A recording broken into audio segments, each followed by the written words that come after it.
Five years ago, Latinos for Education was created to put forth a new vision for what equity in education could look like for Latino children. Latinos are the key to prosperity for our nation. The cornerstone to prosperity in this nation is education. My family came to the U.S. for this very reason, and this immigrant ideal fuels me every day. I often tell people that policy is my love language. As a daughter of Mexican immigrants and now a mother myself, I've seen firsthand the many ways that policies within our education system can either open the door to opportunity or keep certain populations locked out of opportunity. It is unacceptable that not enough children, and especially Latino children, do not have the access to the high-quality education they deserve. Latinos for Education was founded on the belief that in order for Latino children to reach their fullest potential, that it's essential that our educators, administrators, and policymakers share the backgrounds of our students and families. Representation matters. Right now, though, that just is not the case. But Latinos for Education is here to change that. We are a Latino-led and founded organization. Our core values and beliefs about students and families ground us in our work.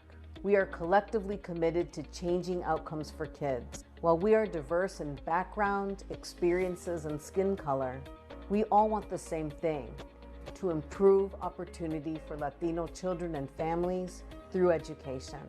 Our policy approach is simple. We center the needs of Latino students, educators, and families in all our advocacy and policy work. We support and promote accountable, transparent, and nonpartisan advocacy that benefits the Latino community. We envision an education system where Latino children and families are seen as assets. We envision an education system that recruits, supports, retains, and advances many more Latino educators so that our children can be what they can see. We envision an education system where policies and practices are developed to remove barriers to educational opportunity. We envision higher education systems that welcome, support, and graduate more Latino students on a yearly basis. We believe in the motto that when Latinos succeed, we all succeed. And we believe that con ganas we can, and con ganas we will change the trajectory for Latino children and families in America. Even before the COVID-19 pandemic, our children were struggling, and the voice of Latino students was not reflected in our classrooms, school boards, or the boards of education nonprofits. Our programs and policies are aiming to address this head-on by ensuring there are strong pathways for Latinos to enter the education sector and find leadership positions within it. I will recommend any of the programs from Latinos for Education because they are intentional and they are really trying to challenge and counter the narrative that already exists about our students. I know that they're grounding all of the programs in what the community needs and also the lack of representation in spaces of power. Latinos for Education continues to create an impact and provide access to opportunities that we all need to continue growing and making an impact. That impact starts con nuestras familias and challenging the traditional norms and approaches that have made our education system inaccessible to Latino parents and guardians and puts up obstacles that prevent them from advocating for their children. Now that I know that I have a voice and that I can work with other moms to have a collective voice, that is very powerful. And I feel now more confident that if I have a complaint, I know what to do. So I think the impact for me as an immigrant is really big. We are just getting started in making our vision of a world where educational equity and opportunity includes all Latino children a reality. We are growing our network of Latinos fighting for this vision, and we need your support. El futuro de nuestros hijos, la comunidad y la nación está en nuestras manos. Because when Latinos succeed, we all succeed.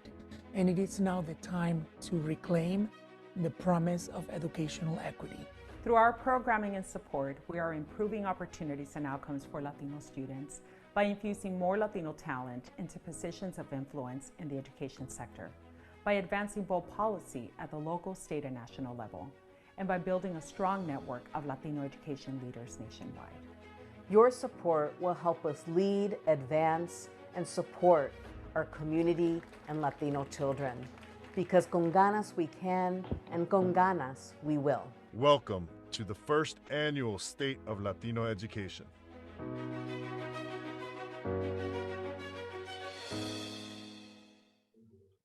Welcome everyone. Bienvenidos todos to the first ever State of Latino Education Summit. I'm Enrique Acevedo of CBS News and 60 Minutes Plus. Listen, it's been a challenging week for tech. It's actually, if you're an educator, if you're in education, it's been a challenging year and a half in tech for all of us. So sorry about that hiccup at the beginning, but I'm glad that we're here. I'm excited to be with you today as the master of ceremonies of this momentous event, because like so many of you, I've seen the many ways the COVID-19 pandemic has revealed and widened the opportunity gap that exists for our nation's Latino students. So again, it's great to be here with you. Today's summit will focus on the role Latinos must play in reclaiming the promise of educational equity in order to chart a new course for Latino students, but also for Latino educators and families. We each have our own unique story about a time we might have felt unseen, ignored, or maybe dismissed by the education system because we were Latino or an immigrant or an English learner, maybe a little bit of all of the above. But we also have our stories of perseverance and beating the odds. Today, we will honor all these stories and collectively brainstorm on a new path to forge ahead as we reimagine an education system that honors, that validates, and equitably serves our Latino families and students. To kick us off today, I want to present a true visionary and equity champion, Amanda Fernandez. As you know, she's the CEO and founder of Latinos for Education. Not only is this summit her brainchild, but as you saw in the opening video, 5 years ago, just 5 years ago, Amanda launched Latinos for Education to present a new vision of what our education system could look like if it centered the voices and needs of Latinos. So in that very short time, Latinos for Education has created a network of Latino educators and leaders nationwide that are changing practices and advocating for policies that advance equity for Latino students. So join me in welcoming Amanda.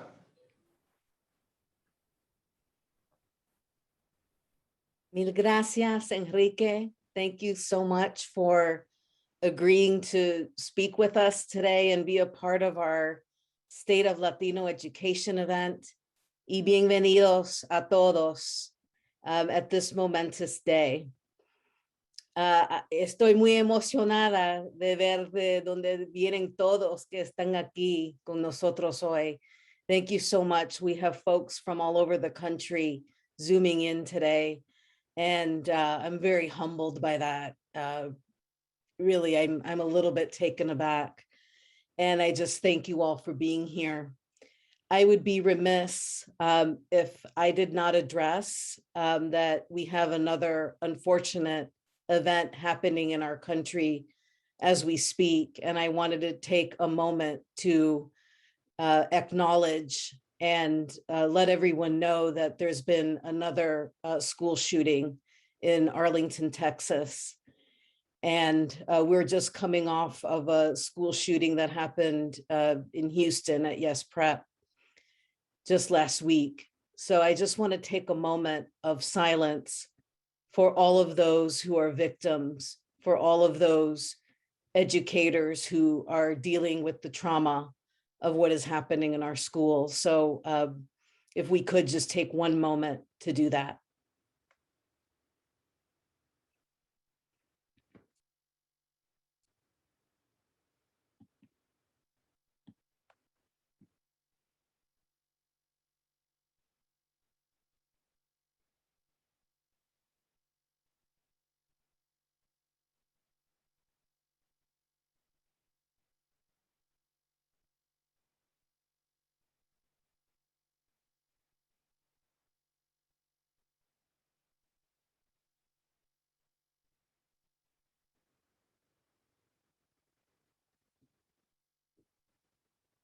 Thank you all. I'm here today as the proud CEO and founder of Latinos for Education, the nation's first Latino-founded organization dedicated to developing, placing, and connecting essential Latino leaders in the education sector and elevating the voice of Latino students, educators, and families in policymaking. We are really excited that you were all able to join us today at the first ever State of Latino Education Summit, reclaiming the promise of educational equity. Your time truly is a gift, and we deeply value that you are here today because we've had a long couple of years of virtual events, lots of screen time, and I'm sure plenty of Zoom fatigue and some burnout. So the fact that you're here today says a lot about you and your commitment to our community. So thank you. Our hope today is that we can not only engage and refresh you, but I hope that we can come together as a community around common cause and hope for the type of education our families and students deserve. We have a great lineup ahead of us with our featured panel and the presentation of the Adelante Award celebrating Latino educators. And again, thank you for making this conversation a priority. I would like to thank our lead sponsor, the Chan Zuckerberg Initiative, and our Ignite sponsor, Boeing, for your generous contributions, as well as all of our event sponsors who have generously supported the State of Latino Education Summit. It's not lost on me that we are coming together at a time when the COVID-19 pandemic continues to devastate and hurt the Latino community. It feels like so many challenging things are happening right now in our country, and the impact is being felt hard on our students and families. So many of you have been on the front lines as educators and community leaders, making sure that the needs of Latino students were not ignored during this pandemic. In our mission statement, we say Latino leadership in education is essential. Before our educators became known as essential during the pandemic, we've known that our students' success depends on a representative teaching force, representative school systems leaders, and representative policymakers.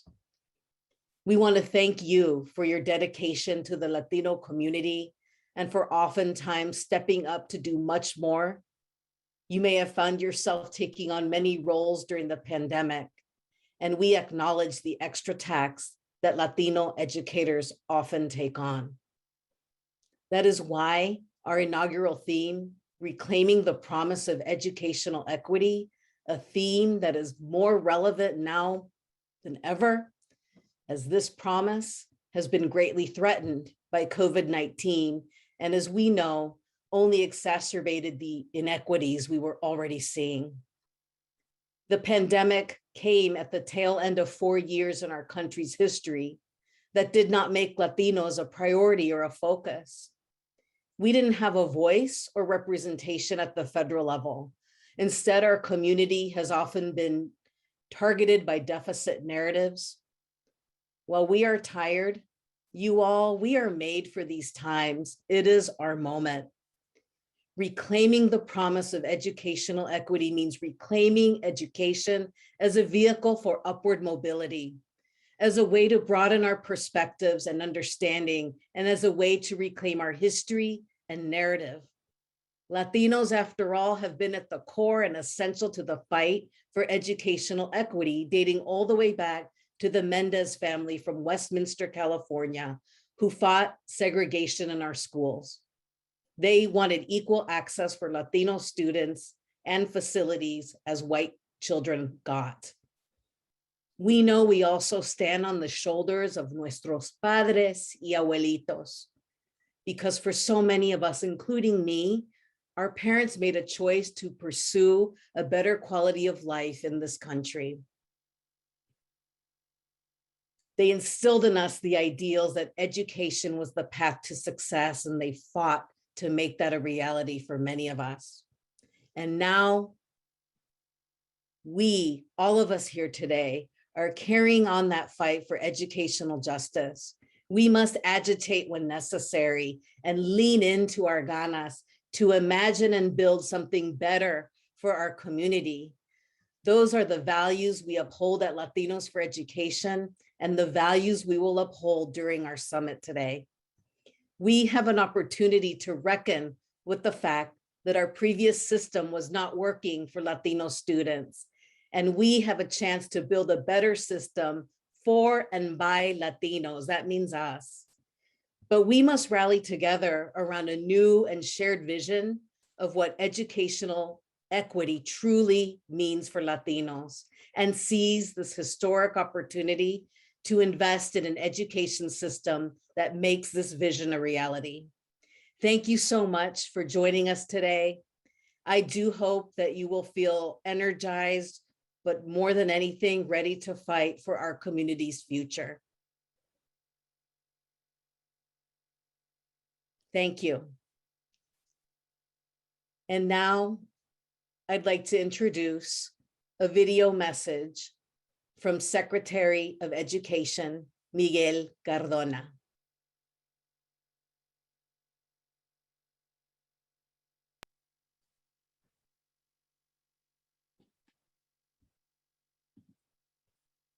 Hello, I'm Miguel Cardona, U.S. Secretary of Education.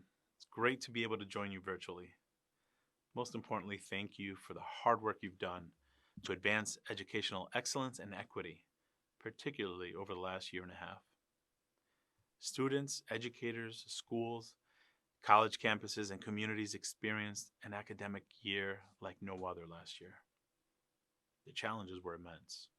Yet, I've seen the resilience and the determination of communities all across this country to wrap students from preschool to college in love and care, and to provide them with the support that they need to thrive. And this work continues. This summer, communities built new partnerships or strengthened existing ones to provide students of all ages with rich, engaging summer learning and enrichment opportunities, supported in part from the historic funding in the American Rescue Plan. These opportunities have set so many students up to be successful in the new academic year. They also provided students with safe and fun ways to reconnect with educators and peers. Many states and districts collaborated with community-based organizations, parks and recreation departments, libraries, museums, and other local groups, all in service of supporting students and families. As the Commissioner of Education in Connecticut, I experienced firsthand the disruptions that students, families, educators, schools, and communities faced as the pandemic unfolded. As a former teacher and principal, I understand how hard it's been. And as a parent of a daughter and a son in high school, I know how critical it is to stay engaged with our students, to help them stay focused on learning, and to support their social and emotional development, and to meet their mental and physical health needs as well. And as your Secretary of Education, I pledge to listen, to learn, and to always act with the best interests of students at heart. There's a reason for this sense of urgency, and I don't have to tell you that the pandemic exacerbated inequities, not only in education, but in other critical areas such as health and economic stability. All of you are here today because you plan to do something about it. This is a moment to boldly address patterns of inequity in education. This is our moment to ensure that we reopen schools, we reinvest in our students, and we reimagine our education system differently and better than before. This is our moment to finally build back better, to lead in a transformative way, and to use every penny provided by the President and Congress to ensure that those most impacted by the pandemic receive the most support. We've often heard and maybe even exclaimed that education is the great equalizer. Well, now is our chance to prove it. The funding is there. The urgency from the President is there. Are we going to lead through this and come out stronger? I say we can, and we must. The American Rescue Plan provided $130 billion for K-12 education and another $40 billion for higher education, which we're already seeing supporting students and communities as they recover from the pandemic and reemerge even stronger. And if Congress passes the President's Build Back Better agenda, we can transform our education system to advance educational excellence, equity, and opportunity for all students. We're looking forward to being your partners in this effort. Together, we must think creatively. We must implement programs and practices supported by evidence of what works. And we must share promising efforts and learn from one another. For our part, at the federal level, we'll capture and elevate those stories through our best practices clearinghouse. We've seen throughout history that great crises can often lead to great opportunity.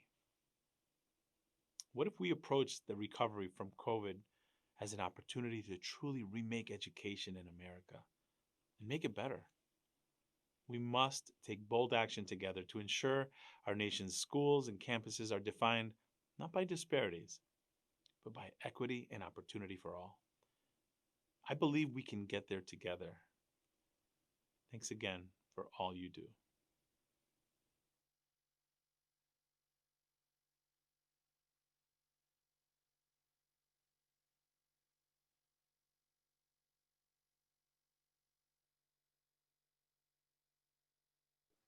Thank you, Amanda, and thank you to Secretary Cardona for that video message. As an immigrant, as a Mexican immigrant and a journalist for outlets like Univision and 60 Minutes, I've spent decades reporting on the structural inequities facing Latinos here in the United States. I've experienced those disparities firsthand, whether these Latinos are undocumented immigrants, new citizens, or Latin Americans who have been here for generations. The disparities we've experienced, have taken an economic and social toll, not just on them, but on the United States as a whole. That's why I decided to write my first book, and I'm very excited to have the opportunity to share a very short preview with you today. It's called Essential, and it will be the first book to examine the intersection between essential workers, inequity, and immigration. It will be the first book to show how the COVID-19 pandemic, which has, as you know, disproportionately affected Latinos, revealed the real cost of the growing social and economic disparities in the US. But it will also look beyond the pandemic with a sense of optimism and opportunity, drawing a path forward that addresses what needs to change for our community to thrive. Among other things, I'm hoping readers can learn how the pandemic widened the educational gap in our country, disproportionately affecting Latino students. But what does it mean to be essential? At its most basic, essential means being indispensable, necessary, fundamental. No system can work without its essential components. Logically, then, those labeled as essential workers during the COVID-19 pandemic should have been treated as our country's most precious resources. Without them, our economy, our society, our well-being could not have prevailed. Yet we witness the opposite. While political figures and many in the media touted essential workers as being a crucial part of our continued social and economic success, the pandemic tore through communities of color, killing essential workers by the thousands. Agricultural workers, healthcare professionals, warehouse and delivery workers, education professionals, industrial workers, these people put their lives on the line to ensure we continue to receive food, healthcare, and other basic necessities, only to be rewarded with precarious employment, higher rates of infection and death, and sky-high medical bills. The individuals we called essential were the ones our country treated as dispensable. Roughly 11.6 million Latinos worked as essential at the outset of the pandemic. That number rose as more industries were declared essential. By December of 2020, 71% of Latino workers reported that their jobs could not be done from home, and only 18% of Latino immigrants held jobs in which teleworking was feasible. As early as March of 2020, the League of United Latin American Citizens pointed out that Latinos were disproportionately affected by the pandemic, but the measures taken on industry-wide, statewide, and nationwide levels did nothing to mitigate the risk. 1 year after, March of 2021, The CDC reported that Latinos were 3.1 times more likely to be hospitalized and more than 2 times more likely to die from COVID-19 than the rest of the country. The same structural barriers that had already created these gaping disparities in wealth, access to healthcare, education, and other vital resources ended up costing essential Latinx workers their lives and their well-being on a mass scale. The Latinx community is essential to the American dream. It reflects our highest ideals of social mobility and opportunity for all, as well as the power of the democratic American experiment. It doesn't matter who you are or where you live in the US. Your life is full of Latinx culture in the food you eat, the music you listen to, the names of your streets, the language you hear at the grocery store. Latinx culture is part of our heritage and part of our story in America. It's an essential part of American culture. But it's not just enough to acknowledge how essential Latinos are to culture. We must also examine the darker parts of American identity, which have resulted in the exploitation, the dehumanization, and in many cases, the invisibility of essential Latinos. So we must also create real, viable solutions that address the inequalities that have thwarted the success and hindered the opportunities of the very people who help this country thrive. All the people included in this forum today. That's why in my book, I've interviewed a wide variety of politicians, activists, and immigrants to discover what concrete actions we can take to finally treat the Latinx community as the essential part of this country that it really is. So going back to our program, for so many of us that grew up feeling like we were a burden on the education system, I'm excited that an organization like Latinos for Education now exists. They are making sure no other Latino students ever feel that way again. And today, Dr. Felisa Ortiz-Lincoln, Latinos for Education's Chief Policy and Advocacy Officer, a good friend of mine, will present findings from a series of focus groups, conversations that were conducted over the summer with Latino educators, policymakers, and leaders on what it will take to truly achieve equity for Latinos in education. Bienvenida, Felisa. Welcome.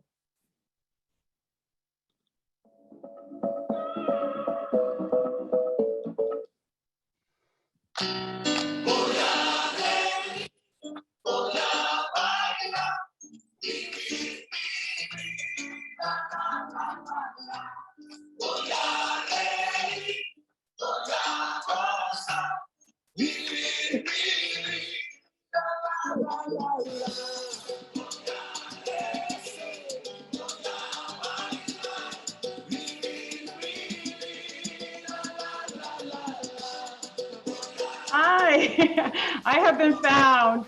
I got lost a little bit in cyberspace. Muchas gracias, Enrique. I cannot wait to read your book, Essential, and thank you for joining us today. Muy buenas tardes. Mi nombre es Doctora Felisa Ortiz-Lincoln, and I'm the Chief Policy and Advocacy Officer here at Latinos for Education. And what a tremendous honor to be amongst mission-aligned educators to discuss this very important conversation about the state of Latino education and to share some preliminary data that was gathered from a host of focus groups that were conducted earlier this year.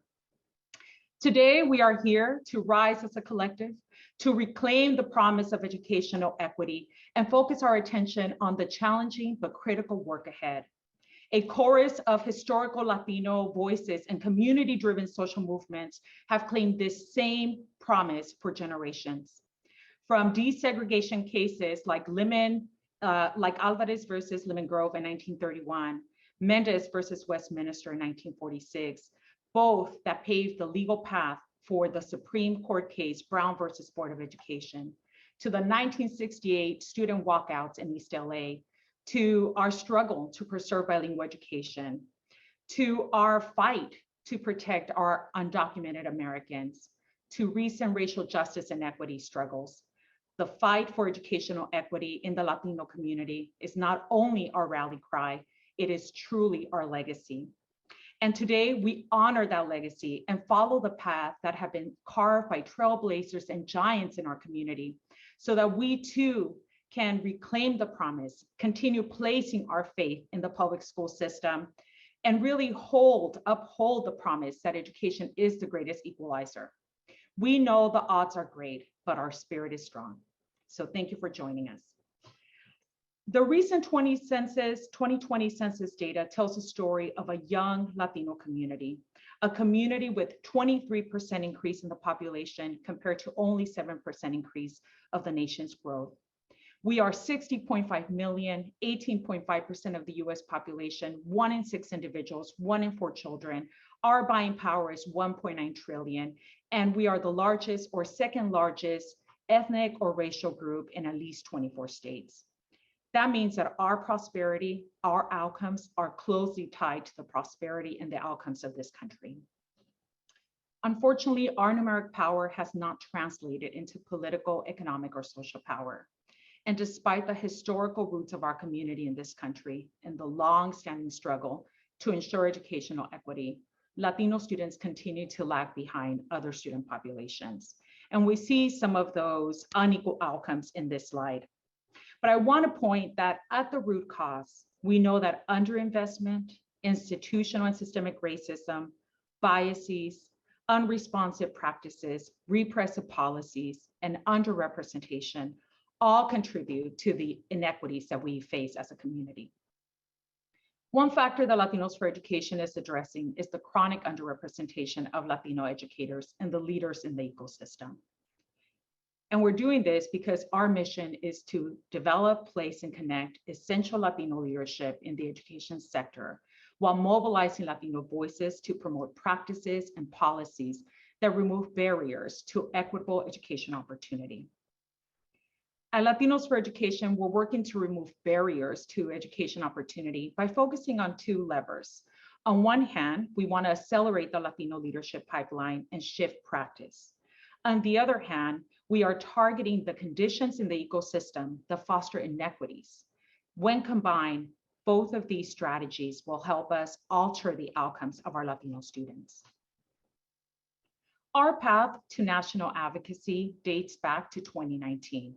This is when Latinos for Education convened a group of national Latino leaders, and they identified the pressing issues impacting our Latino students. From that convening emerged our national principles, and I will showcase those in a forthcoming slide. In 2020, the COVID-19 pandemic struck the country, and it impacted the Latino community in disproportionate ways, as our community was already facing a host of inequities that serve as breeding ground for the pandemic. That same year, then presidential candidate Joe Biden, now President Biden, his campaign endorsed our national principles. In August of this year, we once again convened Latino educators to help us further distill the national principles, and that's the data I will share with you today. This data will help us shape our 2022 Latino Action Agenda. So a little bit about our national principles.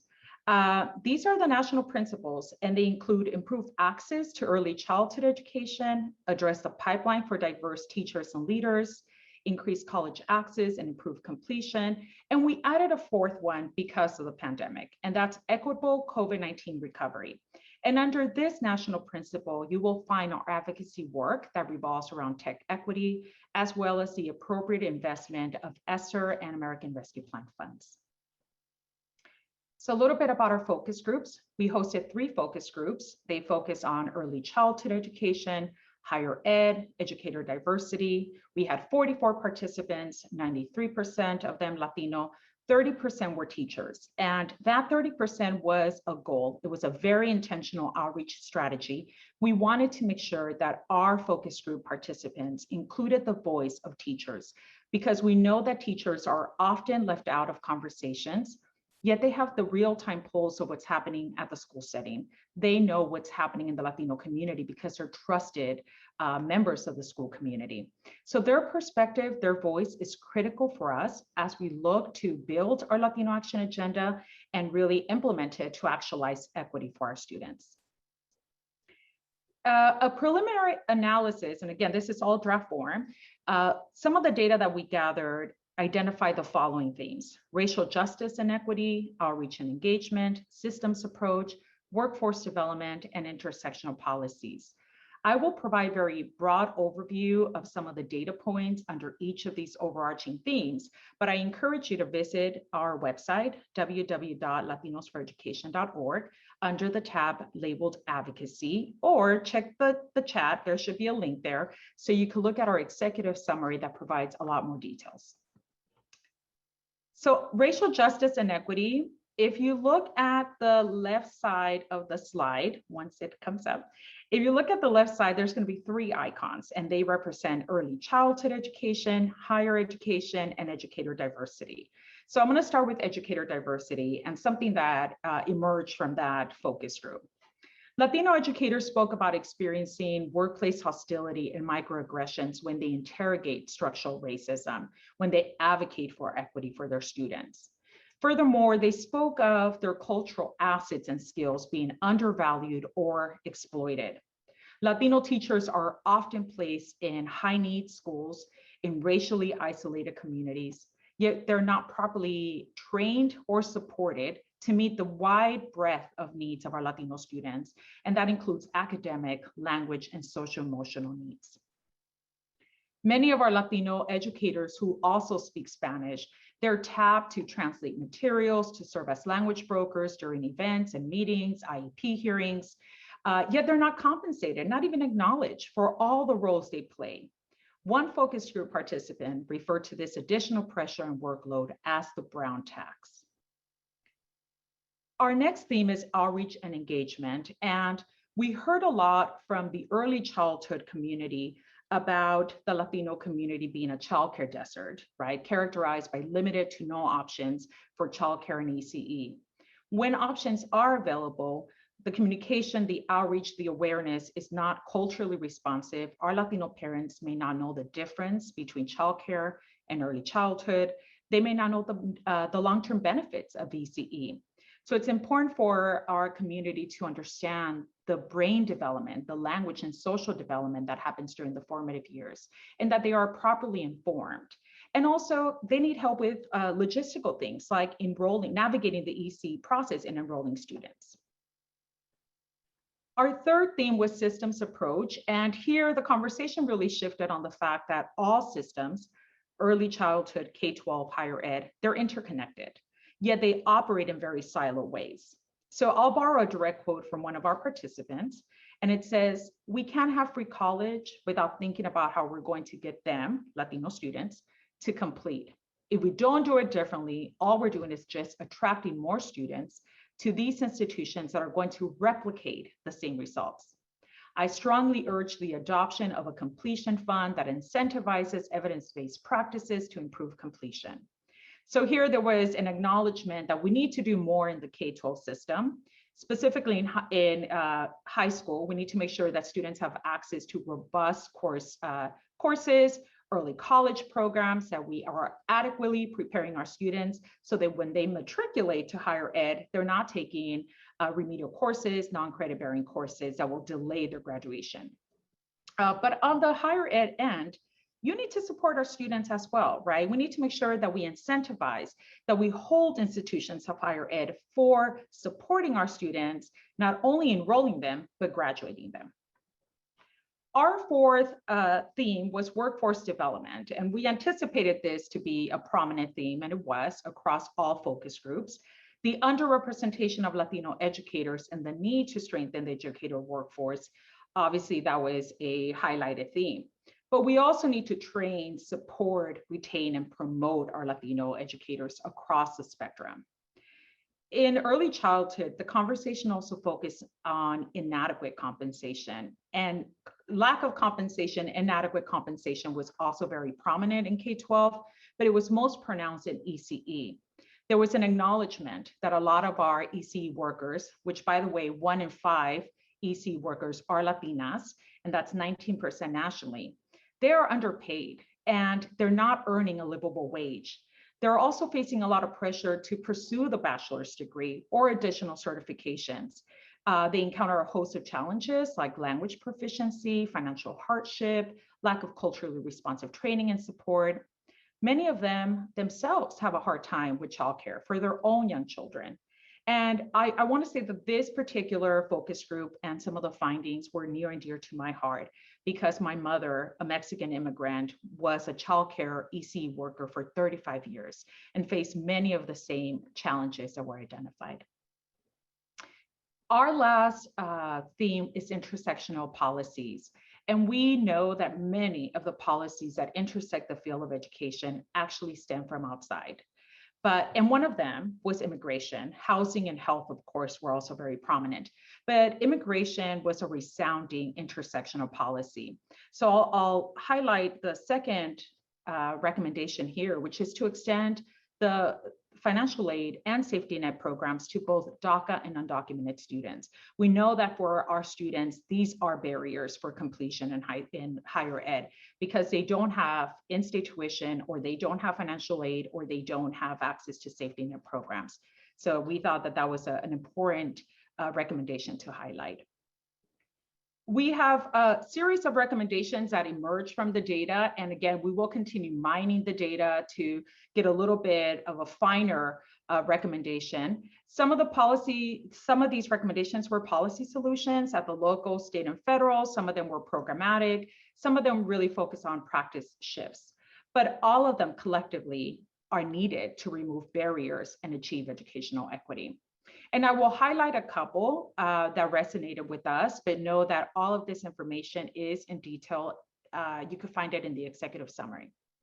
So here I'll highlight two that really, I think are worthy of pursuing. One is provide a pathway to citizenship for DACA recipients who enter the teaching profession. And number 4, support the re-enrollment strategies by launching a national campaign and providing incentives to re-enroll Latino students and Latino adults who either delayed enrollment in higher ed or lost their jobs during the pandemic. We know that there was enrollment dips. They were most pronounced or notable in the early grades, as well as that transition from high school to college. For Latinos, we don't take a gap year. That is not a pathway for us. And so we need to make sure that those students who took a gap year are actually re-enrolling. If you're a Latino adult and you lost your job, you need on-ramps. We need career pathways so that they could upskill and reintegrate into the workforce. A couple more recommendations.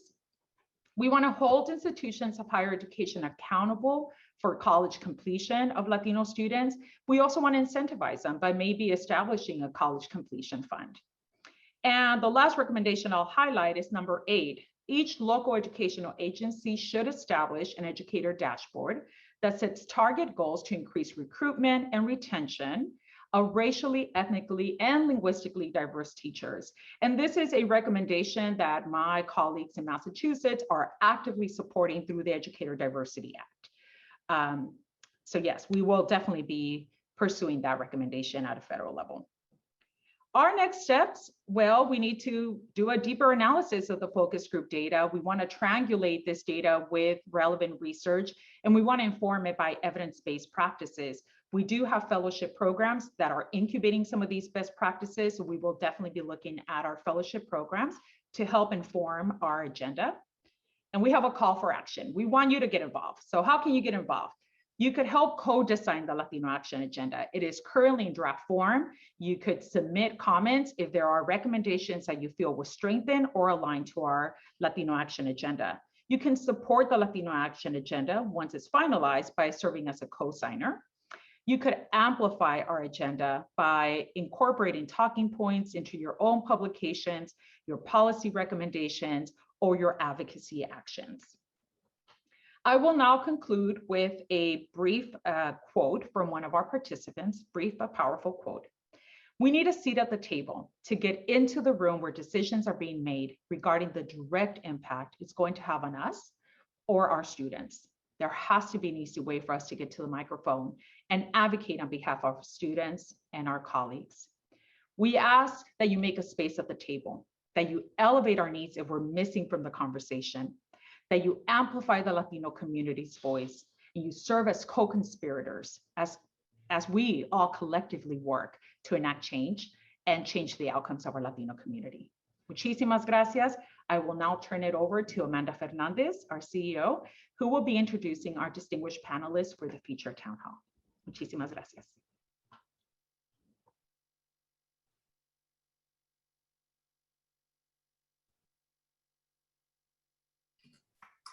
Thank you so much, Felisa. Sorry to cut in, but we're going to take a short break before we go to Amanda and our future town hall. I think it's a lot to digest, and I think people want to just have some time to go over everything you just shared with us, Felisa, and I appreciate that. So why don't we take a very short, say 10-minute break, and then we can come back to Amanda and our town hall, our future town hall. We have brought together some of the nation's groundbreaking leaders in education to have this robust conversation on the state of Latino education. And we will do just that in 10 minutes. So we'll be right back.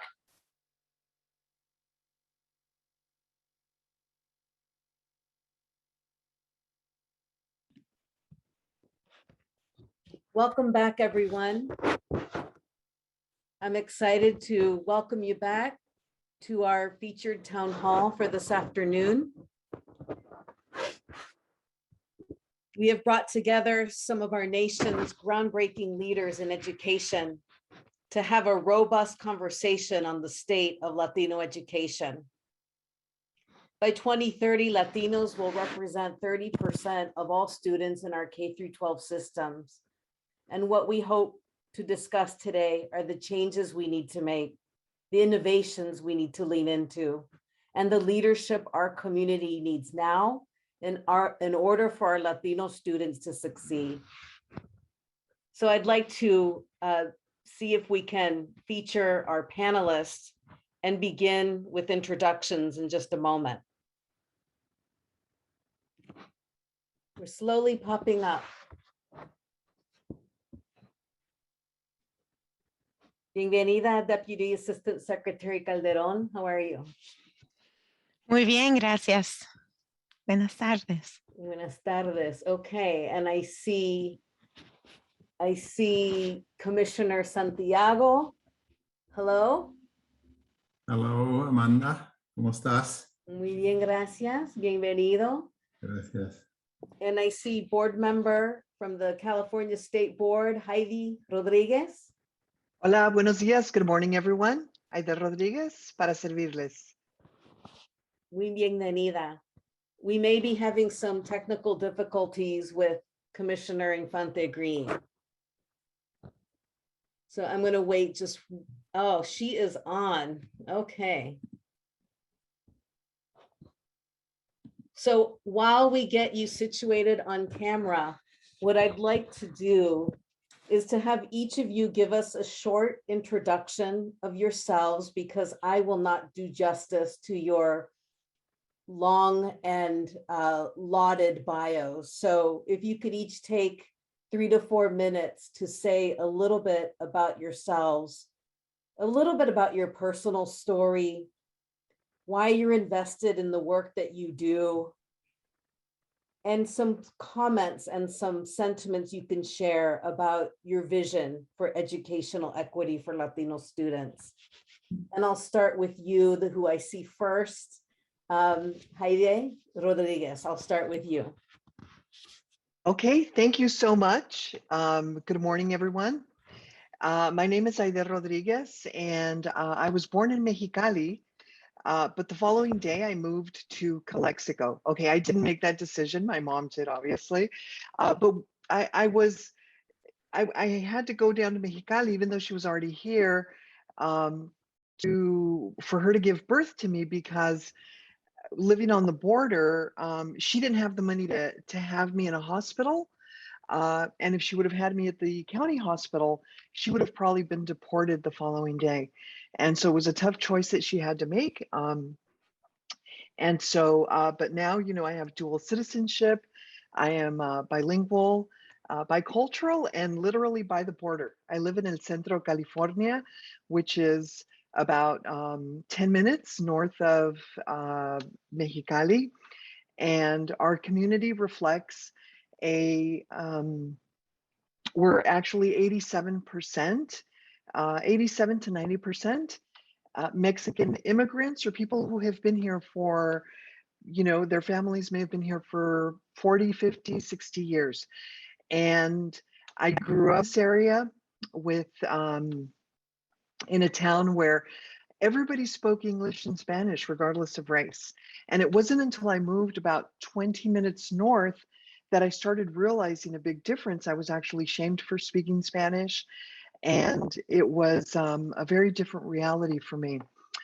One of the things that as a bilingual person, I used to go to the store with my grandmother or to places where she would pay her bills and translate for her. And one of my strongest memories is remembering how people would yell at her, and I would say, my grandmother's not deaf, she doesn't speak English. And so, and that moment, right, here was one of the most important people in my life being humiliated. And I remember that sense of being disempowered by institutions that should be empowering people, right? Because they're public institutions, and yet it was heartbreaking. And luckily, I had education to empower me, right? Because I came from a family of people who, my mom did a lot of work with migrant education, with creating parental involvement. I was surrounded by people who were also what I call fighting the good fight. Jose Padilla of CRLA, Cruz Reynoso were the people that were in my immediate circle, and I saw them as what is possible.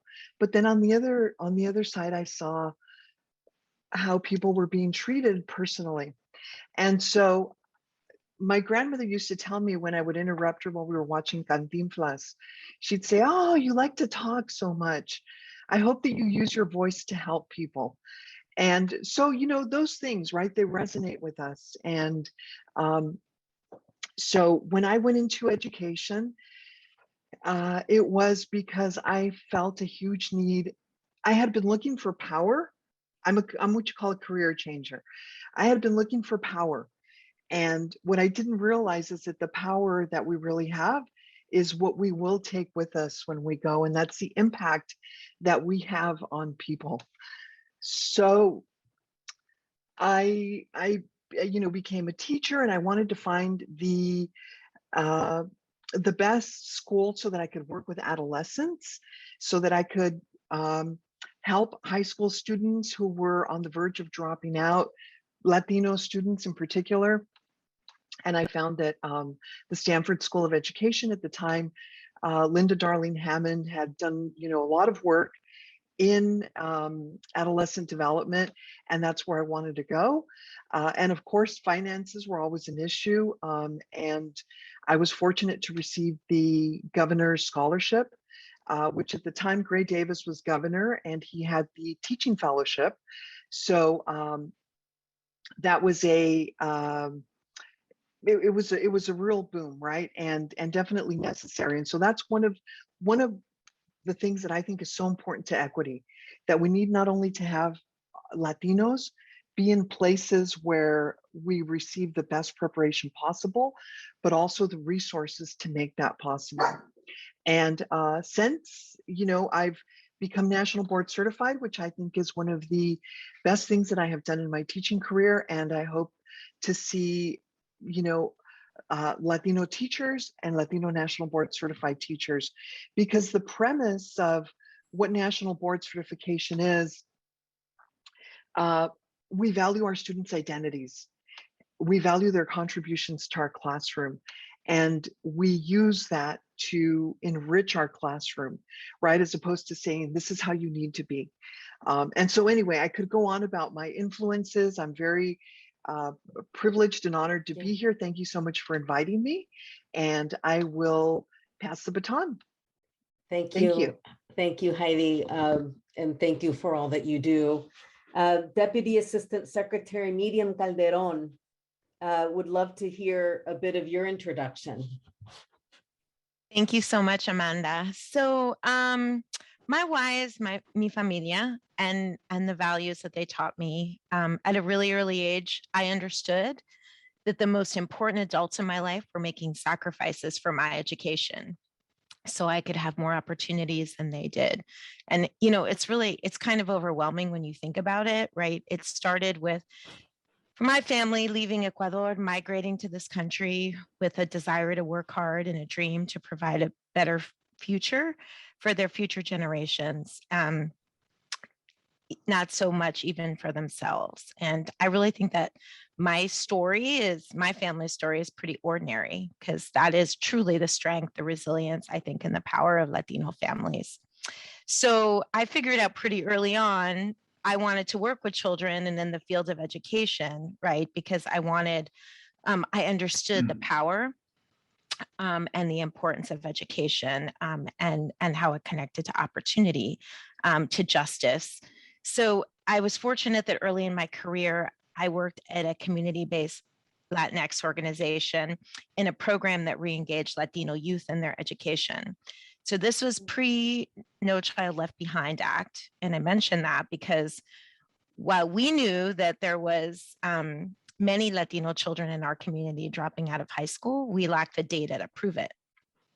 That law, I know, was powerful for getting that data into our hands, but we knew it was happening. And we had a comprehensive program that partnered with families, attended to the whole child student needs with wraparound supports, counseling, job placement and training, mental health, transportation, nutrition services.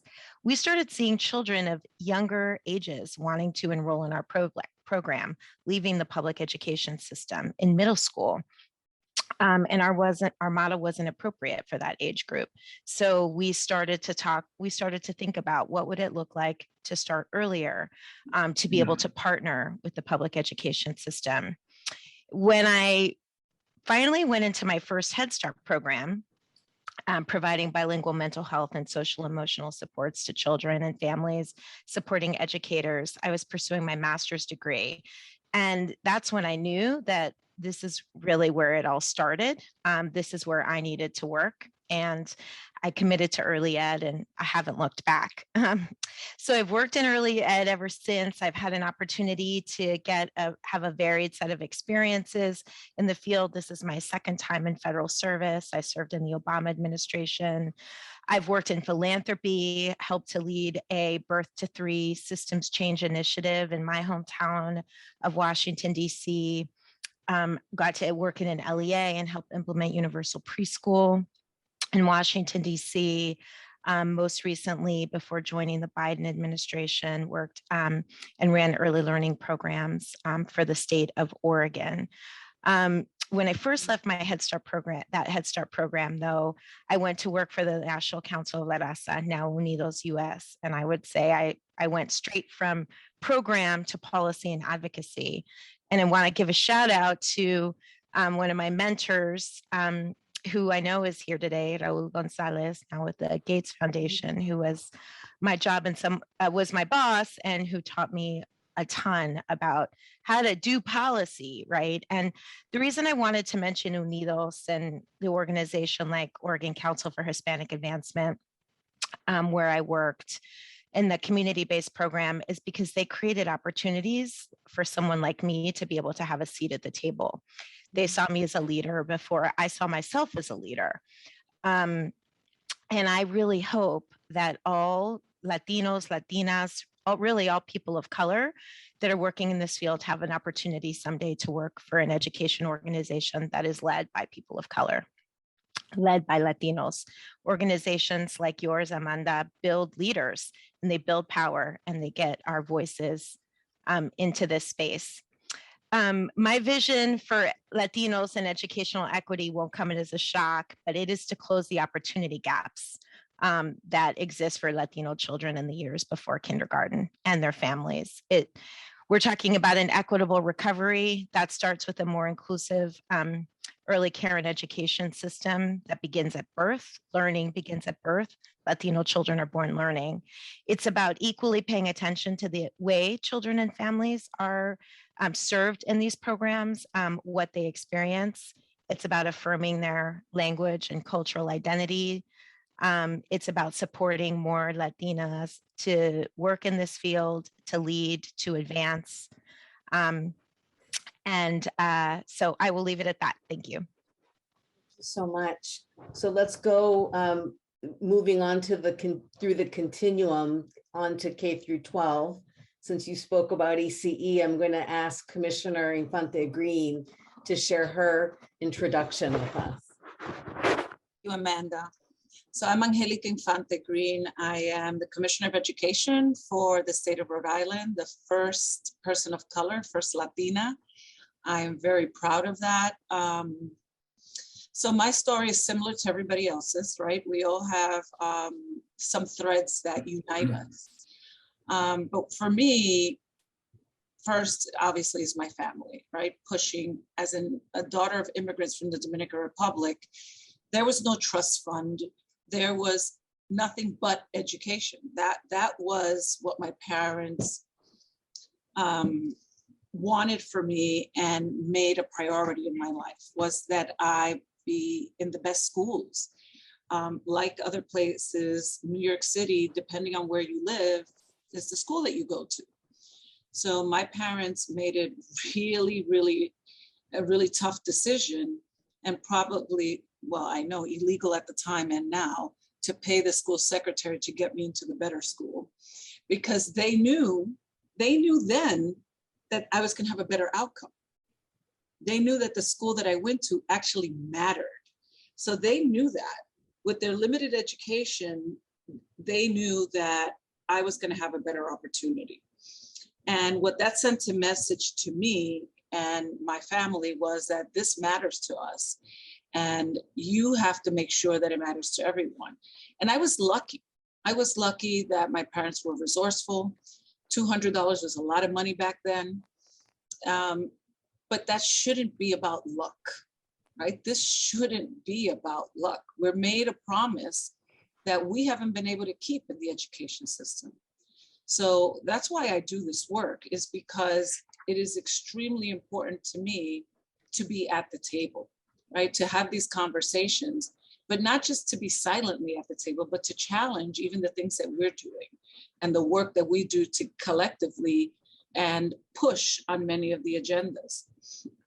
So, you know, like with the same with everything that you've heard there, I've had a lot of opportunities to work in scenarios or in situations where I'm one of, or two of, or, you know, I speak for everyone, which I don't. My experience is my experience, even though there might be some threads that connect us. You know, we as Latinos straddle the fence about, are we more American? Are we more Latino? Which one do we bring to the table? And I strive for us to bring us to the table. I am loud, I am boisterous, I am, you know, powerful, and, you know, you can define it however you want, but this is what I want for the kids that I oversee, for the Latino students, is to be able to be who they are and to bring that voice and have that powerful voice and not be labeled as like the angry Latina in the room, or the person that's, you know, here she comes bucking the system. That's right, because the system is not equal, has not been.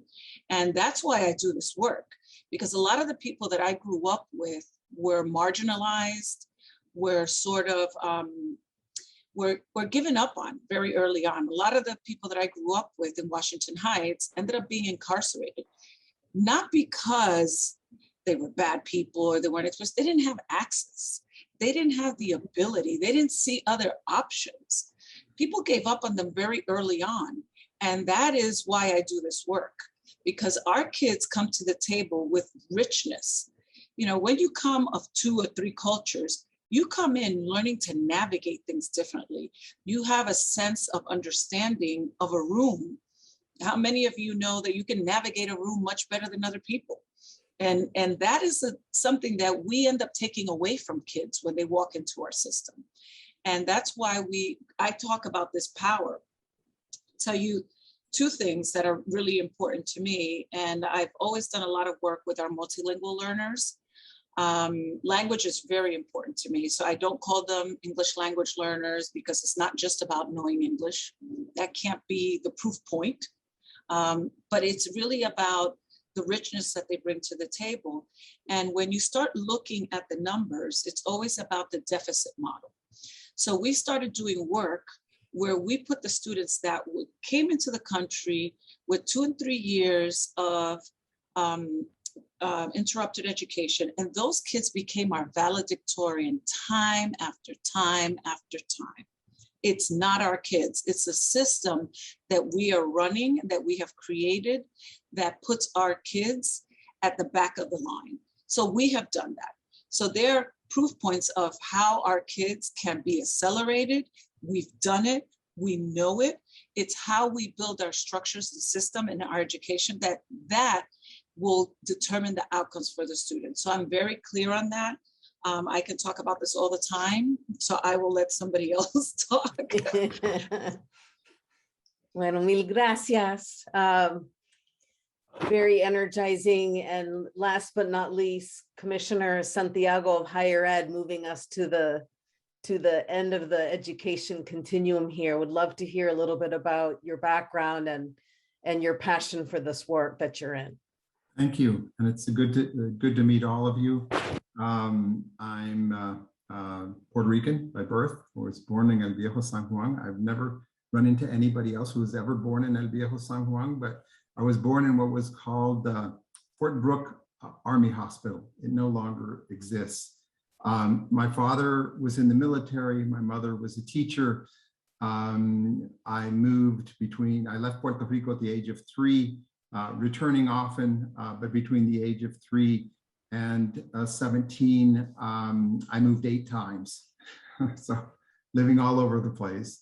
My father, interestingly enough, he joined the military at the tail end of World War II, stayed in and got the GI Bill, got a college degree, first in all of our families at the time to get a college degree.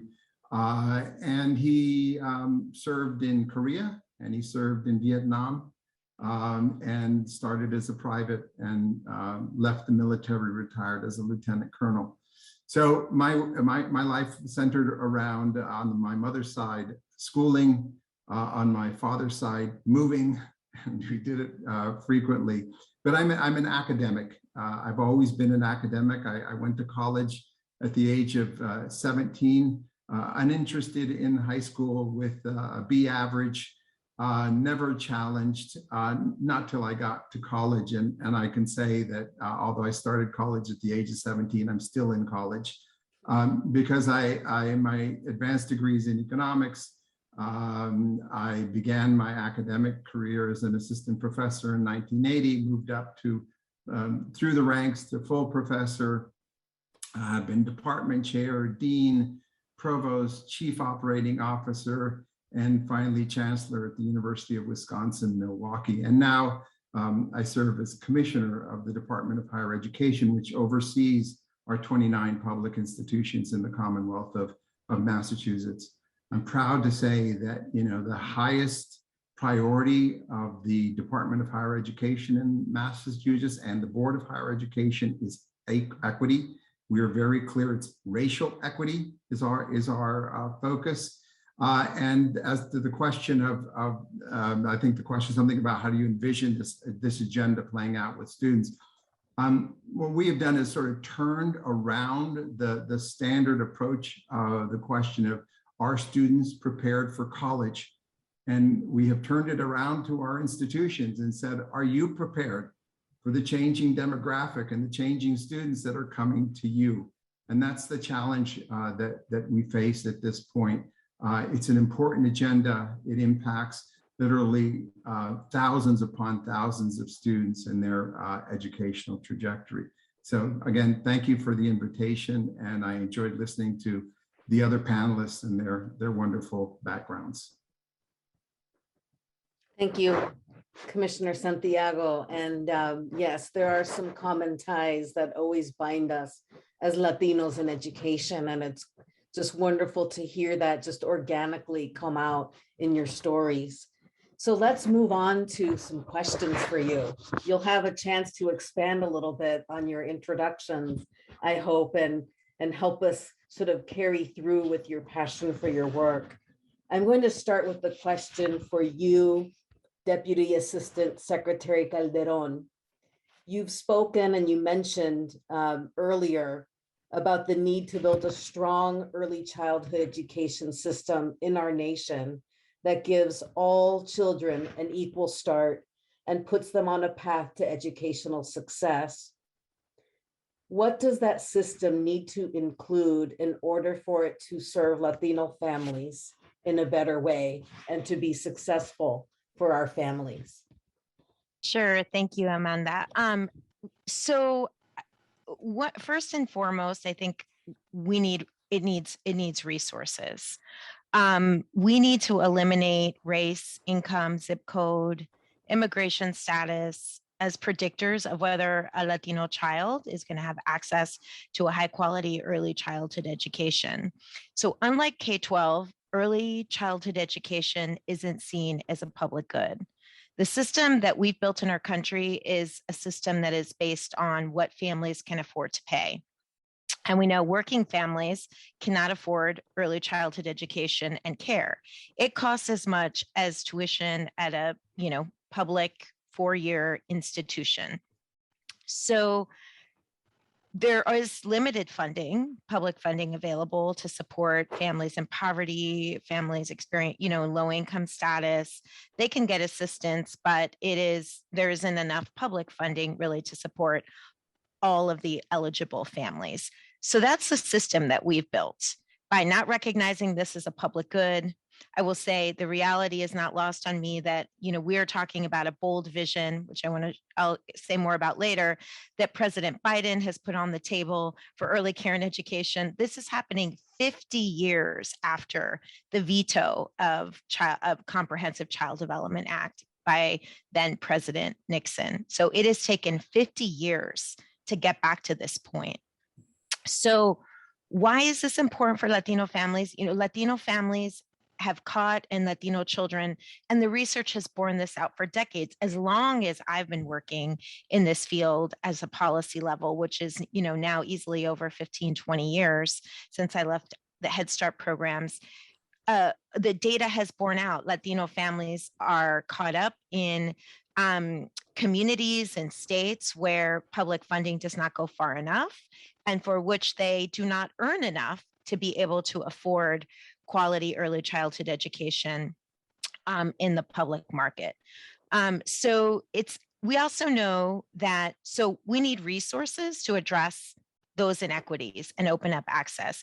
We also know we need to invest more in Latinas, the immigrant women, women of color who are working in this field and earn too little to make ends meet for themselves and for their own families.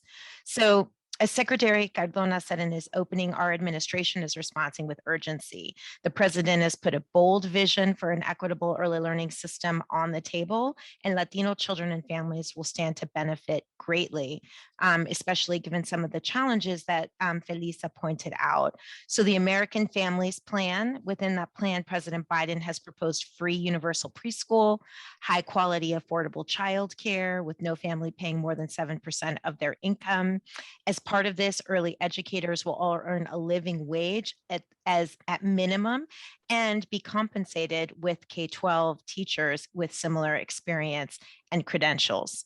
So hugely important vision. And then as we think about implementation, we know more has to be done. So equity is more than access. Universal systems are necessary, but not sufficient, indicator. We are truly building this system, right? We need to ensure that we build the kinds of programs that affirm Latino children's cultural and identity. We support all educators to do this.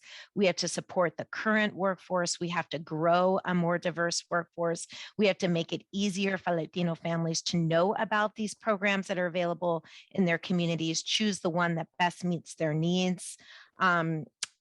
So we have a lot of work to do, but I think this is a historic moment and a historic moment for this agenda for more access to early care and education for Latino children and families.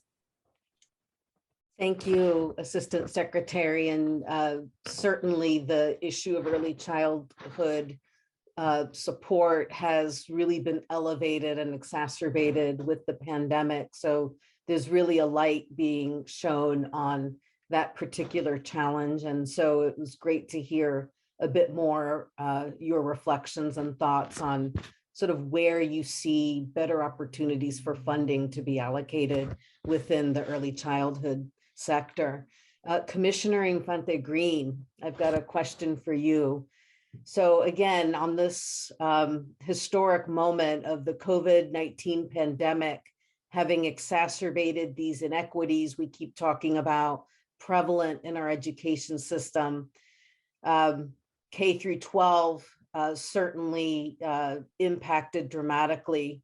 As we think about rebuilding or reimagining, whatever word you want to use, post-pandemic, and how should we be thinking about what the key priorities should be for education leaders to help tackle some of the challenges and ensure that Latino students thrive? Well, that's a big question.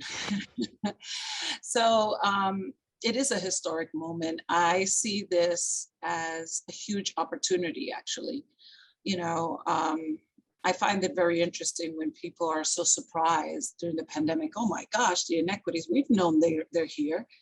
To me, the pandemic was like a hurricane that swept up this rug where we used to sweep all the inequities. And now it's out in the open. But for our population, especially for Latino students, that they have already been part of an inequitable system. This is our chance to change that. And the way that we're looking at it is a couple of things. So we have been really strategic about equity, and not just using it as a buzzword and equity, everybody's using equity, but really putting your money where your mouth is, right? And making sure that regulations match it, that funding matches what we're talking about, and that we change the paradigm. So some of the things that we have done is that we've really talked about acceleration, and we created for all our ESSA funding, for all our stimulus funding, we have our students that have been so-called marginalized through the data front and center. That is where we're starting from. We're not thinking of them as subgroups as we do in most cases. You know, it's like, okay, what are we going to do? And this is what we're going to do for the subgroups. We're not doing that. These are the students that we're putting first. This is the system that we're creating first. And then it goes to everybody else. So we're sort of turning the tables on this conversation. One of the important things is that bilingual education has to be for everyone, for everyone. That changes things. It's not just for those kids, but for everyone. Because when you are bilingual, you're introduced to another world, and there's an amount of respect for culture that doesn't exist presently. So that's one of the things that we're putting front and center. The secondly is reimagining what secondary education can look like. Like, we have been impacted, the Latino community has been impacted by the pandemic in very real and profound ways, more so than other communities. Our students have had to work to help support families. They have had to take care of their siblings. So how do we change that paradigm? We have been doing education the same way for over 100 years. So we're re-envisioning, what does secondary education look like? More like a college, where kids can pick and choose when they come in and out, if they have to work. How do we pay for them to do this work? How do we really create a flexible paradigm? So I don't know if this exists in other places, but I'm sure it does. I'm from the Dominican Republic. Come February, Dominicans go to the Dominican Republic. And they don't stay there the week that kids are off. They stay there 2 weeks, right? This isn't something that we've been grappling with. So let's reinvent, because the family tie is important. It just is. We're not going to change that. We have to change the way that we function. So how do we wrap around what the community needs are, as opposed to us keeping the same calendar, as opposed to us doing things the same way? So we're really working with the communities to take this chance, reinvent what we're doing, and really make this a priority for us. That means that the funding goes that way. I know that it's not popular, but we all say we care about it. So the funding goes into rebuilding this system that has not worked, I would say, for almost everyone. So perfect marriage, I think. You just sort of alluded to this marriage between post-secondary and post-secondary. And Commissioner Santiago, would love for you to talk a little bit about the enrollment drops that we saw as a result of the pandemic, and in particular, how those enrollment drops impacted the Latino community. What are you working on? What are ways in which you are thinking about how we change that situation and improve on our opportunities to open doors for more Latino students to enter and persist through higher education? You're on mute.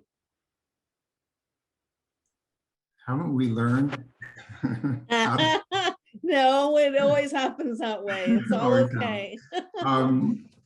You know, last year in Massachusetts, in our community colleges, which is where the bulk of our students of color are located, two-thirds of students of color that graduate from our Massachusetts public schools are in our community colleges, the least well-funded of our segments, but I won't get into that. We saw a 33% decline in enrollment last year. We will be looking at the enrollment figures for coming up in October, a little later. We suspect they're not going to be that far down, but they will be down. This was a real wake-up call, because in Massachusetts, as well as most of New England, the only groups that are growing by and large are Latinos. The Latinx population is the one that's growing in a state where the white population is declining in absolute numbers. Our school children are by and large students of color, around 42% in our public schools. Everything in terms of demography is changing quite dramatically. And last year, when the numbers went down, I was asked about it, and I said, we are close to losing a generation of students if we don't really be aggressive of how we deal with this. What we see, and we're very data oriented and analytical in our approach, but what we are beginning to see is, I suspect that going to college is competing with a lot of other interests among students. In particular, many of our students in our community colleges are part-time students. There have been an increase in the pay in some of the service jobs, and they are deciding to go full-time. And I think we're seeing some of that. The transfer rates among students from 2-year to 4-year colleges has declined dramatically as well. Unfortunately, this decline is occurring at a time when Massachusetts dramatically needs an increase in an educated labor force. And the only way you're going to see that is if you make inroads into our gateway cities and among students of color. And that's what our focus has to continue to be. So we need to look at our institutions differently. We need to understand these students, Latinx students, don't want to take back to their communities what they have experienced over the last year and the mortality that has occurred and been focused on those communities. So they are opting to, make ends meet financially. They are opting to try to keep them and their families safe. And I think education probably falls to at least the third ranking of the things that they are considering. We are seeing in higher education, both nationally, but also in Massachusetts, that, it's not only affordability that supports students. I think Miriam had used the expression about necessary and sufficient. I always say affordability is necessary, but it's not sufficient for student success. And we are seeing hunger among our college students, food insecurity. We're seeing homelessness. We're seeing, certainly in the last year, mental health issues among students, issues that, I never thought would be front and center in the students' options and prospects for success. So this is a whole new world, and we need to, I think, change the way we think about students. Our focus as a department, as a policymaking organization, is to review each and every policy we have from students transitioning from high school to college and beyond, and dismantling those policies that have been in place for decades, in particular, that have served as obstacles, and everybody thinks they work just great, whether it's remediation or transfer or pathways, whatever you want to call it. They need to be dismantled if they are not supporting the least served students. And we try to be very focused on racial equity.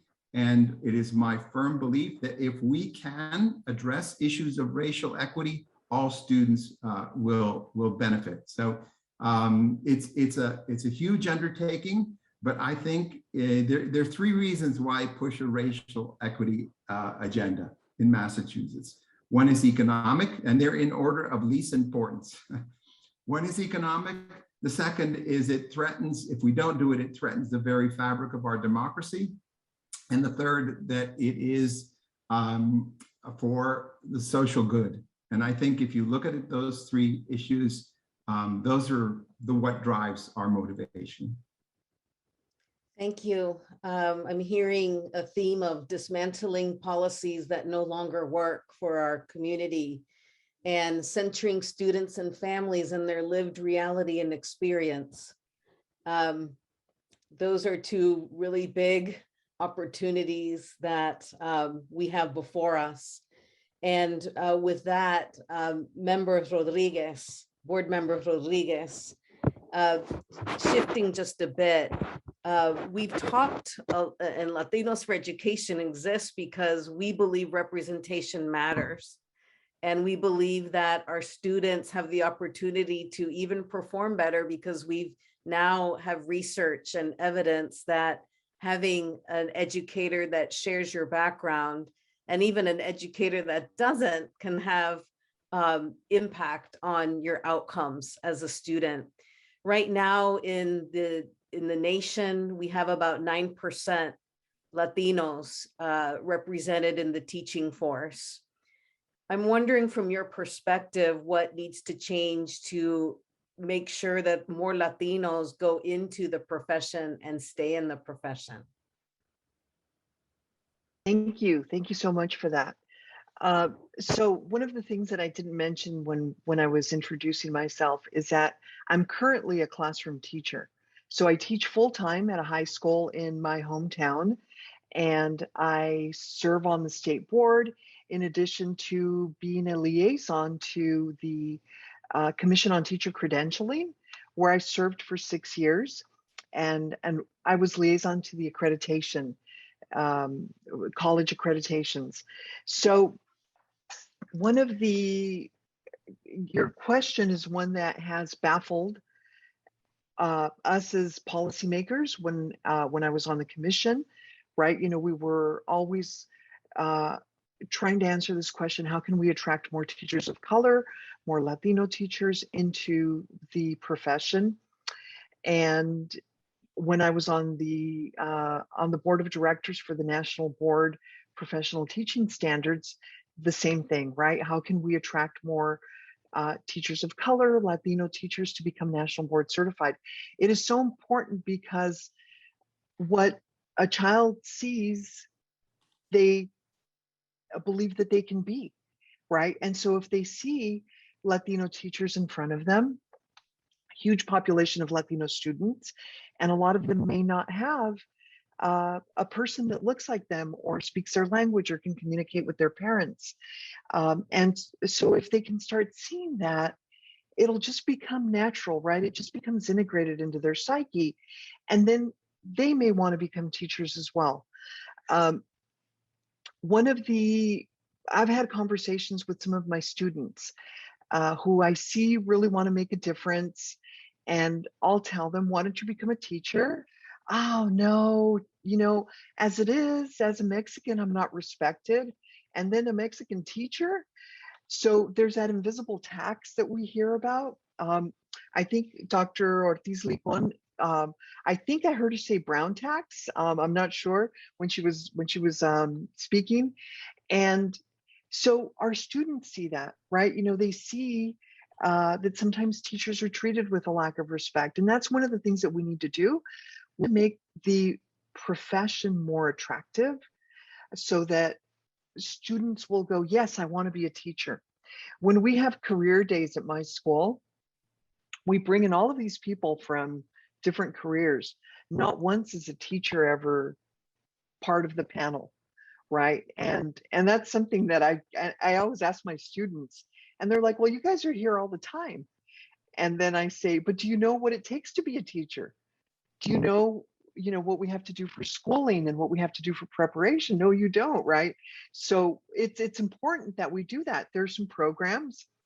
I participated in one of them where we were actually working with little kids and teaching them like how to develop little mini lessons and getting them excited about teaching and going into the profession. And so as a state board member, I understand that this is definitely a concern, that we need to see students in classrooms to be able to see themselves in the teachers. And then another way that serves, right? If, let's say, as a Mexican woman, I'm teaching students who are not of my ethnicity, they can also break down some of the barriers that they have, some of the stereotypes, and they can see, oh, yeah, this isn't what I'm hearing at home. This is very different, right? So it's very powerful to have somebody that looks like you modeling, showing you what is possible. And it used to be when I was growing up, like if a student worked really hard in school, sometimes like Raza would go, it's schoolboy, right? Sort of like to shame us, right? You know what I'm talking about. And now the students say, oh, you're such a try hard, right? But if they start seeing themselves in the teachers, they'll want to be that. They'll see that they can actually reach that. And one of the things that I would like to see as an educator, the level of respect that teachers deserve, so that students will want to join our profession. Absolutely. El respeto, it's paramount. And thank you for closing on that note. Appreciate that. Panelists, we received several questions from our partners and sponsors who are joining us today during today's summit. So I'm going to try to get through a few of these. And I'm going to start first with you, Deputy Assistant Secretary Calderon. This first question comes from your alma mater, if you will, Unidos US. Mm-hmm.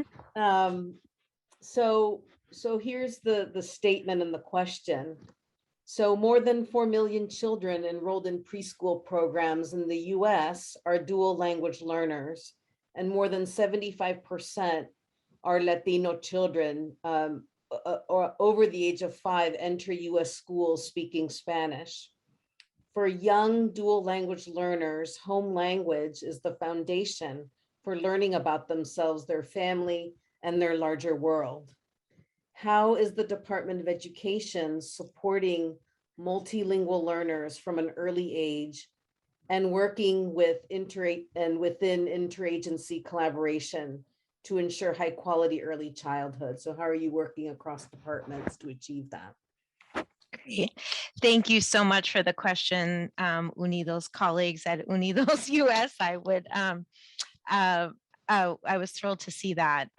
So this is such an important question, such a huge issue, not just for Latino education, but for the field of early childhood education at large, given the demographics that you just talked about, Amanda. So I would say I'll start with the interagency kind of collaboration. We have important programs at the U.S. Department of Education and important programs at Health and Human Services that touch all of the different settings where children are cared for, whether it be child care, Head Start, our elementary and secondary act education programs. So I want to just talk about them first, though, as two distinct six sectors, right? So a birth to 5 or early education and care system, right? Where we know there's multiple funding streams and settings, from home-based childcare to Head Start to public schools. What we talk about in EC is a mixed delivery system, to community-based settings, to family providers, right, that are caring for children in these years. And that is disconnected from the K-12 system far too much. And that hurts. I have seen firsthand and up close, hurts, I think, our goals for all kids, but especially for it's harmful to dual language learners. So we continue to see, despite all of this evidence about and brain science about the importance of bilingualism, we continue to see early childhood education and care programs where the research, the brain science, hasn't penetrated into practice, into what professional learning looks like for practitioners. Decisions are being made still about how to at best support and honor that home language, continue to develop and cultivate it in a vacuum from what the child is going to experience in the K-12 system. So to give you a quick example, a program which may look at providing some instruction in the home language in Spanish, some in English, completely making those decisions the year before kindergarten, disconnected from what the model is going to look like in the K-12 system. That has to stop. And I think we have, what I want to stress we are building back up interagency collaboration. In the Obama administration, much work was done to build an Office of Early Learning in the U.S. Department of Education, and to stand up structures that could connect with the programs at the Department of Health and Human Services. And a lot of that was undone by the previous administration. So we are building that back up. We have to connect these two systems, early care and education programs that happen sometimes within schools, but a lot outside of schools, and connect them to the K-12 system. We have to do the work in the birth to 5 system. So we are doing that. We have to get more access, as I talked about before. So we're working on the President's Build Back Better agenda and the early childhood programs, which will include resources to help all educators really understand how to support this work. In the birth to 5 system, it is still a subtractive language experience in many instances for our children, for dual language learners. And that has to change. I think I'm pleased to see progress, but we have so much more work to do. And I'm thrilled that the commitment and the leadership is there across HHS and the Department and the Department of Education to be able to focus on this. And a last point I'll make is, and how we do that with families. Families are our biggest asset in being able to, in the early years, maintain and further develop the home language. I'm sitting here, my abuelita's right next to me. I'm still bilingual because of her, and in spite of my formal education. And so that is, I think, an important part of this equation, both in the early childhood system and in the K-12 system. How are we leveraging what families bring to the table to be able to work toward the goals of emergent bilingual children? So thank you for the question. Thank you. I think what we've learned in this situation with the pandemic is how necessary family engagement is. So thank you for bringing that to light. I'm going to kind of thread back to the question about educator diversity and recruitment of more Latinos into the education profession. We had a lot of comments from folks in the chat, and we know it's a challenge. There's a lot of barriers that get in the way of more Latinos wanting to get into the profession. But of those that do, we have educators that are in the profession. You all are in the profession. Commissioner Infante Green, I'm going to ask you a bit about sort of this idea or this focus that we need to have around multilingual learners and the educators we need to support them. And then once they're here, how do we retain them? Because Latino educators in general leave the profession after 4 years in pretty significant numbers. So tell me how you're thinking about that in your role, and what are some promising practices you can share? Sure. So one of the things that I did, this is my second year in Rhode Island, and we started Educator of Color group, and we meet monthly and across the state.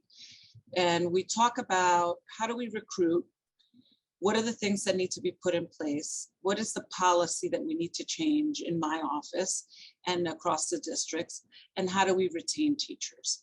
And then we went out and we got funding to actually recruit teachers of color so that we would have a pipeline. Then we started a pipeline within our school system in our communities of color, and primarily the Latino community, which is our largest community here in Rhode Island, to really make sure that the kids had access to going and getting free college education. That was really important for us, because one of the barriers that we heard from teachers was how much teachers get paid initially. And one of the things that we have done is incentivize bilingual teachers. So we pay more money for bilingual teachers. We pay a signing bonus. And we also are working to get housing for new teachers. So if you want to come to Rhode Island, we have housing for bilingual teachers. And one of the other things that we wanted to do was ground it on real work. Like, what are the things that matter to us? So we created during the pandemic a blueprint for multilingual success. And we brought the community together, all the community, from the legislature to parents, to students, to educators, what's important to us, and have those teachers, that diverse teacher group, actually lead that agenda. Because for a very long time, we have these agendas that are led by other people. Not that there's anything wrong with them participating, but it's very different when you lead the work and people see you leading that work. So that was important for us. And we've raised money to actually continue to recruit teachers, to be recruited by other teachers, and then tell us what the barriers are, and that they work on the barriers, and they tell us what policy we need to put in place. I don't really believe in this top-down approach because that's what we've been used to. So that has been really important for us. So what we did is that we wrote a grant to the Bill and Melinda Gates with our students, with our Latino students, to say, what is our barrier to getting into college with our teachers that are of color? And it is Algebra 1, right? So we wrote a grant for all our multilingual learners, just for the multilingual learners, on how we're going to unpack and create that pathways for our multilingual learners with bilingual teachers, with teachers that look like them. So that it's not just around how our system works, but it's how do we really make change for our students, driven by the teachers that we want to attract. Teachers want to work in a place where their voice is valued, where they're put front and center, where they have the ability to make change. But this is hard work. I don't want anyone to leave here thinking that we've got it all figured out, because that is not true. We're putting in those pieces. I think the other piece that we have, that we hear a lot of, is not feeling accepted. So when we're placing teachers of color and Latino teachers, we're doing it in groups so that there is a community. There's a community, especially Latinos. We appreciate having a community so that we can talk, we can think. And I know that people don't believe this, but we think very differently, right? Just the way that we process information is differently. We go in all different directions, and then we come up with some amazing solutions and ideas. And that's our process. And the last thing that we're doing is every teacher that we hire, we're doing diversity training with, because they need to understand also how they impact not just the students, but their colleagues. I don't speak for all Latinos. Don't expect me to. Like I think it's what we create this dynamic in our school system where there's a lot of pressure for Latino teachers to either be above or follow or not, and really unpacking that and creating standards, because that's what we're doing for teachers of color and for other teachers to interact with teachers of color. Let's see how that goes. We're getting ready to release that, but this is work. We want to say that we want this change. So we're actually working towards it. We're putting money towards it. We have $3.1 million really on diversifying our pool of teachers. And that means that we do that work. It's not left up to other people, but that we figure out what you need as an incentive and we'll give you that. Is it a loan? Is it housing? Is it to take more courses? What do you need? We shouldn't be deciding what the teachers need. They should tell us and we should meet them where they are. Thank you. It sounds like in Rhode Island, you're definitely laying the groundwork for, as you said, what will be a long trajectory toward getting to where we need to be. But these are the essential ingredients that you're talking about that lay the foundation for the diversification of the teaching force that we need. And I think you may even have a taker. You said come to Rhode Island, but it depends on how much that signing bonus is, Commissioner. So I'll let you take that offline, but something to think about. Just one more point coming from our friends at the Education Trust about educator diversity. It's a hot topic, folks. We've got to get this right. And this goes to you, Board Member Rodriguez. The commissioner just outlined some promising practices. I'm wondering what other promising practices you've observed, either in California or across the country, that will support increasing the diversification of our educator workforce. Can you speak to maybe a few examples that you might know of in addition to what we've heard? Sure. When I introduced myself, I mentioned that I was a recipient of the Governor's Teaching Fellowship, which back in 2001, that was $20,000, right? And it was a merit-based scholarship for college students of color who wanted to become teachers. And with that, there was also a commitment to work in schools where students needed teachers of color the most, right? So that was interrupted when Gray Davis was recalled, because I think California was going on the right track with that. The loan forgiveness, the Apple for teachers. And so now with Governor Newsom, we do have a lot of these programs coming back to support the teacher diversification workforce, to support our Latino students. Just yesterday, I was excited to read that he was in Fresno, and I forget the headlines, but signed the dual immersion, and then the pre-K, TK actually, and early childhood education. Diversity is a huge priority. Other ways to attract teachers, Latino teachers, I think might be media campaigns, right? Our students are very susceptible to social media, and they want to go viral, right?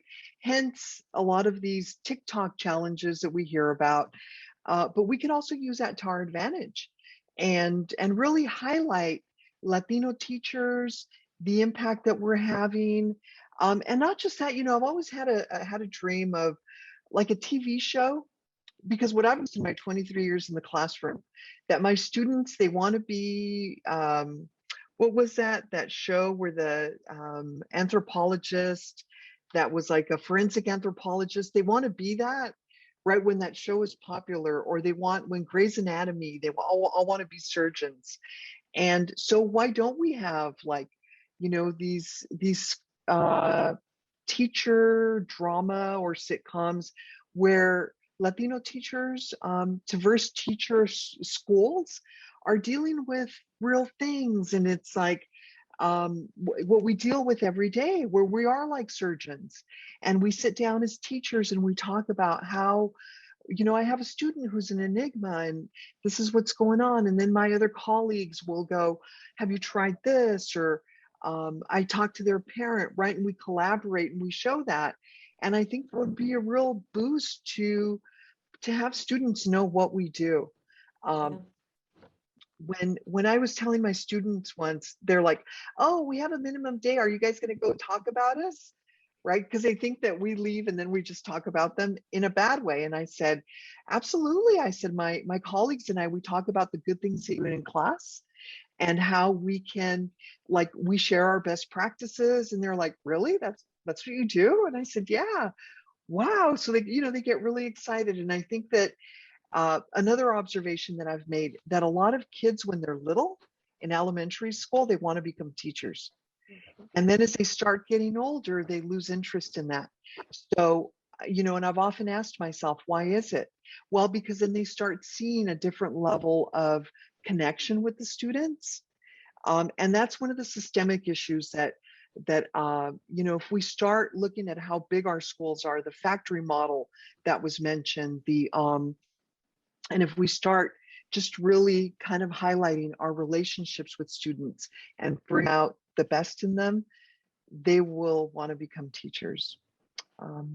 Thank you. I love, thank you. I love your ideas about the way social media has taken over and how can we position being an educator within that spirit.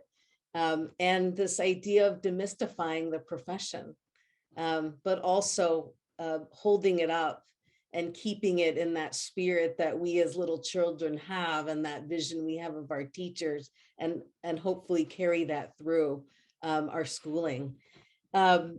So thank you for that. We are starting to get short on time, but I do want to ask a question of you, Commissioner Santiago.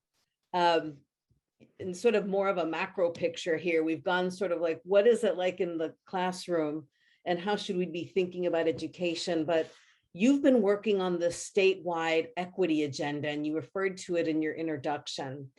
If you could just say a little bit more about the work that you're doing on the statewide equity agenda and what you feel as of this point to be most promising and some of the practices and policies you're implementing that you can share with all of us. Sure. How many hours do I have on this? The first thing I would say, it makes a difference for a state to do this among its public institutions as a system.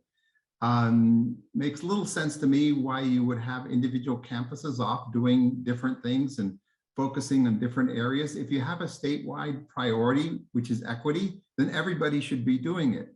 If you are engaged with evaluations of presidents, leadership matters.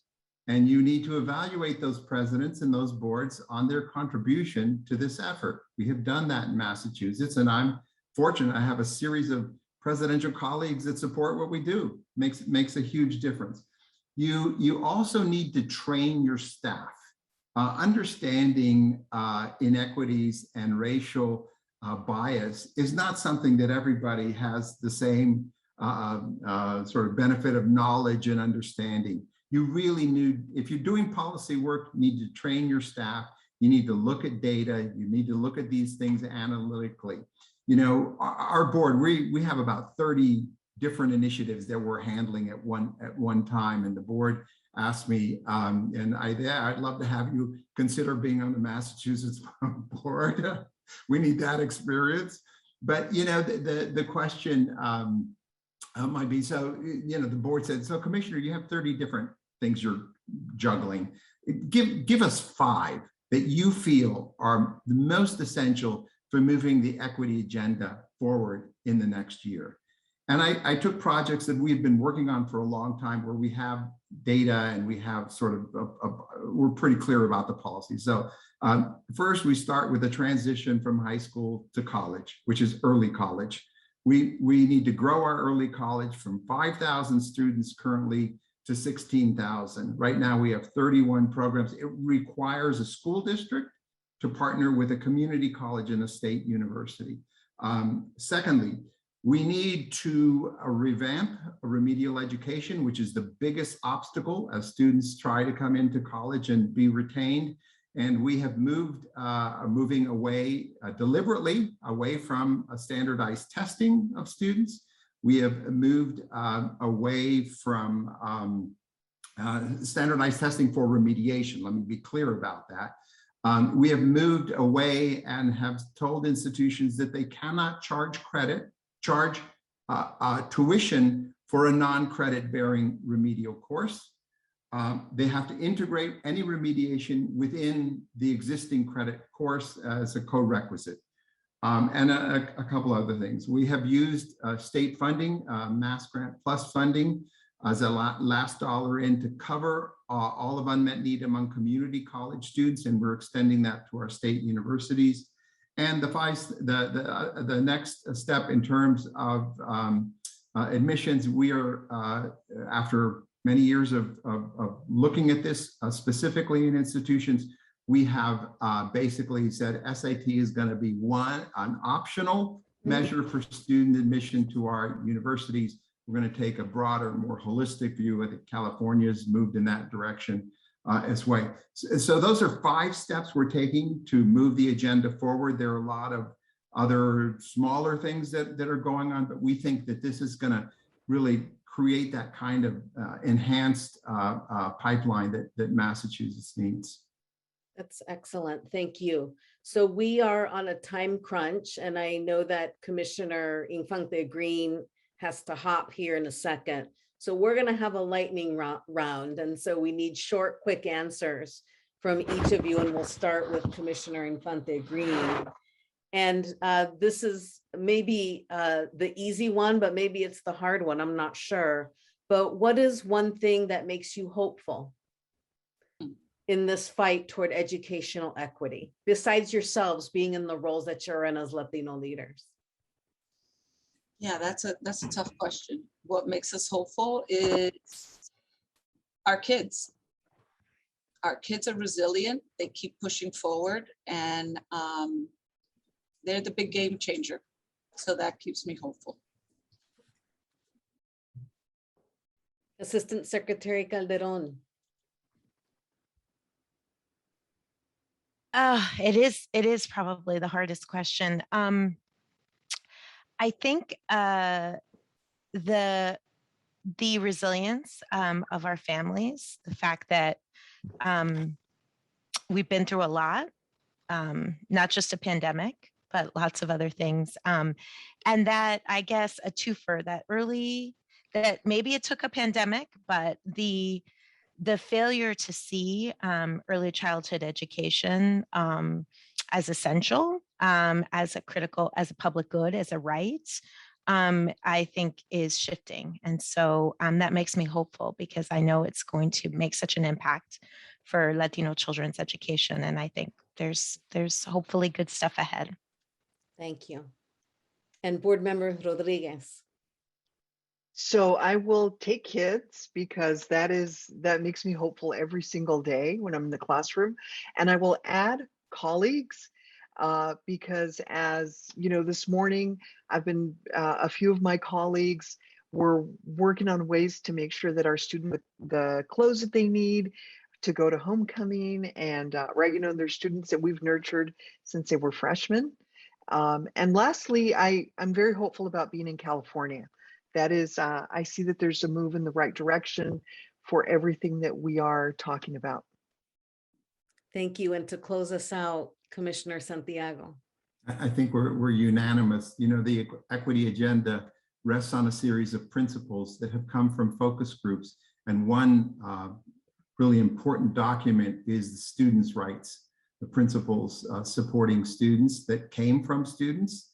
And it undergirds all the work that we do. And if what we're doing runs contrary to the principles, we question what we're doing. So I think we're all in agreement. It's for us, it's college students, the energy, their creativity, their excitement. They're, different from some of us, which may be regarded as bureaucrats.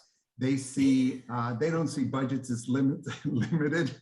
They see you can do it if you imagine it. And I think we need to get into that spirit as well. Thank you. It really is about the students and our families and communities. Thank you all so much for your time this afternoon. We really appreciate it. And there's so many things I could say to wrap up, but I will just again close out with a final thank you for all that you do with and for and by our communities. And with that, this concludes the town hall panel. And we'll take about a 3 or 4 minute break for the rest of you who are still hanging with us. Don't go anywhere or don't go too far, because we are celebrating our teachers in just a little bit. Thank you.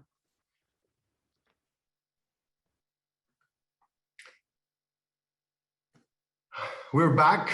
How's everyone doing? Hopefully you had time to listen into our town hall, some of the issues that were discussed, and so grateful to hear from Latino leaders that have been pushing education forward for a long time, and especially during the pandemic. I first approached the summit through my experience as an immigrant, as a journalist, but I'm glad that I'm now experiencing this gathering as a parent, and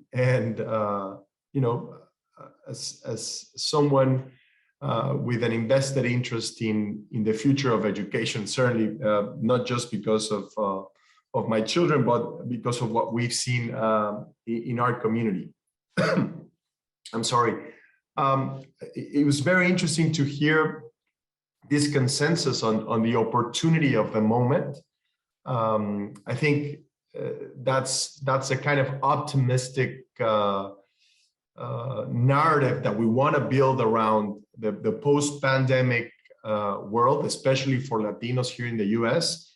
So that was interesting, and also the role media plays, and I won't get into that too much, but just hoping that news literacy, media literacy becomes part of our curriculum when we ask students to navigate social media, and when we try to engage them through social media, that we're also teaching them in the classroom the tools to be more responsible consumers of information, and also how to share that information more responsibly. So I think news literacy and media literacy in general should play a big role in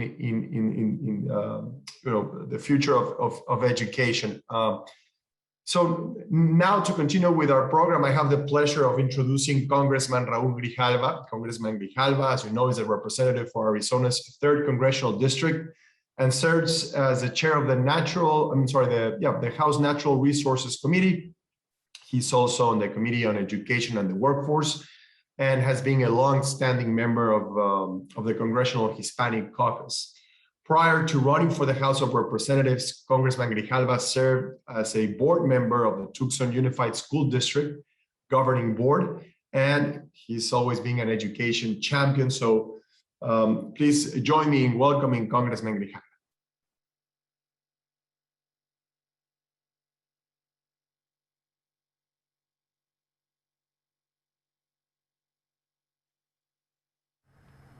Thank you very much, Latinos for Education. Very much appreciate this opportunity to make some comments, and I'll be brief in the time given and get to the point. The correlation between education and the overall progress of our community has never been more obvious or more urgent. The pandemic exposed for many Americans the disparity, the systemic neglect, and historic racism, and the undersourced state of Latino education in this country. For Latinos, we were fully aware of that reality. We find ourselves now, at this point in history, at a crossroads.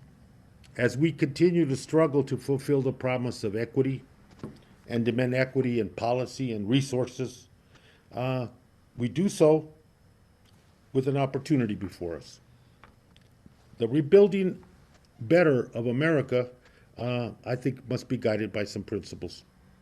And that opportunity is before us to change the dynamic of the effort to make a full and strong down payment on our nation's future by addressing the unfulfilled educational needs of Latino families, and thus, by investing in a prosperous future, we invest in Latino education because we are linked. The progress of this nation and the progress of our community are linked, and they're linked for the future. And so, as we rebuild, let's be guided by some principles, not just to build back what we had, but also to build back right. And one of the things is to resource, to provide resources and attention in a real way for those communities and those schools which show the greatest need. To have equity accountability in all areas of education, including digital and staffing and personnel. And the achievement gap should not be acknowledged as a permanent state for our community. That achievement gap can be addressed, it can be shrunk, and it can be equalized for all students. And that must be one of the guiding principles to it. And I think the last thing is to protect all children, all students that come into our public education system, and by protect and educate them, and regardless of the immigration status of their parents or themselves.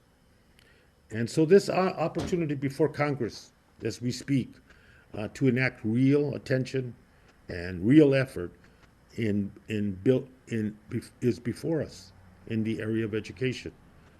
Building roads without building minds is not progress in my mind. And so the state of Latino education is indeed, we have made progress, and we should be proud of that.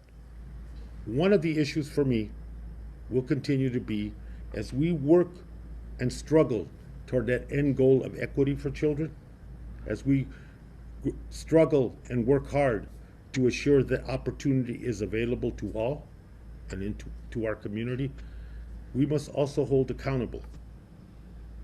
We must also hold accountable those that direct resources, those that identify resources, and those that are in a position of authority and power to implement the decisions that Congress must make. So our struggle will not end, but the state of education we're making progress. We lost some progress during this horrible pandemic that affected our community in a worse way than any other community, including education. And we have an opportunity to change the narrative, to change the dynamic, and to invest in a serious down payment on the future of our community by investing in the future of education for Latinos. Thank you very much. I appreciate the time.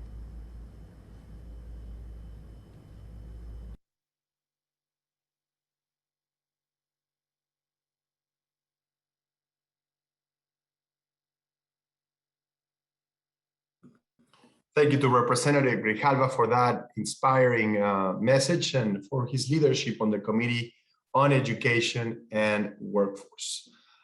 Well, throughout the day, we've been discussing the many ways the pandemic has impacted Latino students, educators, and families. As a journalist, I recognize that the past 18 months have felt like a barrage of alarming headlines, they've been certainly overwhelming, often pointing to the worst of the pandemic. But now, and this is one of my favorite parts, we're going to shift the focus and put the spotlight on some incredible Latino educators who, despite the pandemic, and in many ways because of it, decided to take matters into their own hands and create solutions that ensure no Latino student will fall through the cracks during these challenging times. To present the inaugural Adelante Awards, I would like to introduce Latinos for Education's Chief Operating Officer, Dr. Daniel Velasco. There we go. All right. I was also lost in cyberspace somewhere. Thank you for the introduction, Enrique. It's often said that in darkness, there's always light. And this has certainly been the case in the field of education during this pandemic. Our educators have been a bright beam of light, working on behalf of families with diligence, commitment, and ganas. Today, Latinos for Education would like to acknowledge two bright stars in the field of education with the Adelante Award. But first, we will hear from Sofia Gonzalez, an educator, nonprofit founder, activist, and alumna of the L4E Latinx Teacher Fellowship. Sofia has memorialized her experience as part of the L4E Fellowship in the following poem that speaks about light, power, and collectivismo.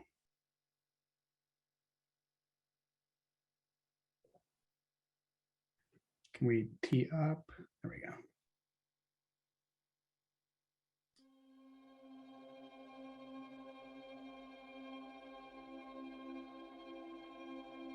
Once a single voice, now a chorus of brilliant estrellas shining in the universe, brimful constellations of amor, sabiduría, esperanza y verdad.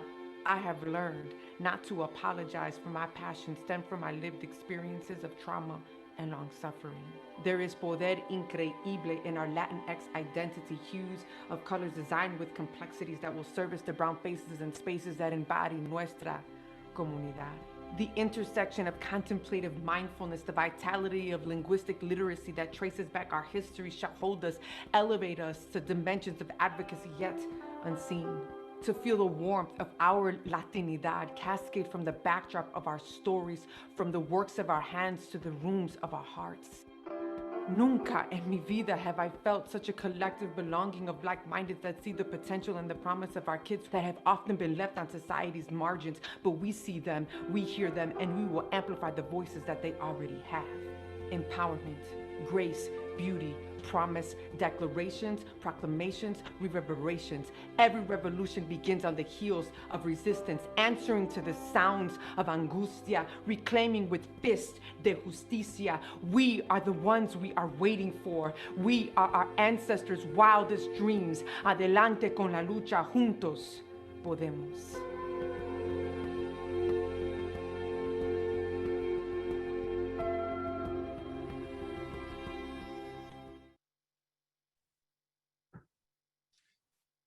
That was powerful. Thank you, Sofia. Indeed, juntos podemos. At Latinos for Education, we've witnessed firsthand the brilliance, leadership, resiliency, and resolve of our Latino leaders through our suite of leadership development programs. L4E accelerates leadership pipelines by promoting equitable representation of Latino education leaders and preparing them to be effective advocates on behalf of Latino children and families. Our leadership development programs, the Aspiring Latino Leaders Fellowship, the Latino Board Fellowship, the Latinx Teachers Fellowship, and Familias Latinas por la Educación, focus on attracting and retaining more Latinos to the education sector and creating leadership pathways for teachers, administrators, parents, and families. Today, we are honored to recognize two members of our alumni network with the Adelante Award. The Adelante Award celebrates public school educators, teachers, and administrators who've made significant contributions to advance educational equity, meaningfully engage Latino families, and work diligently to enhance the schooling experience of Latino students. Our first awardee is Marjorie Pita. Marjorie is a pre-K teacher at the Rafael Hernandez School, the first dual language program in the city of Boston and in Massachusetts. With more than 20 years of experience in the educational field, her passion for education started in 2000 in Panama, where she had her first opportunity as an educator, teaching Italian to kindergartners at the Enrico Fermi Institute, the same school where she completed her high school education. Since that initial experience, Marjorie's had the privilege to teach both overseas and in the United States in multiple settings to a variety of student ages.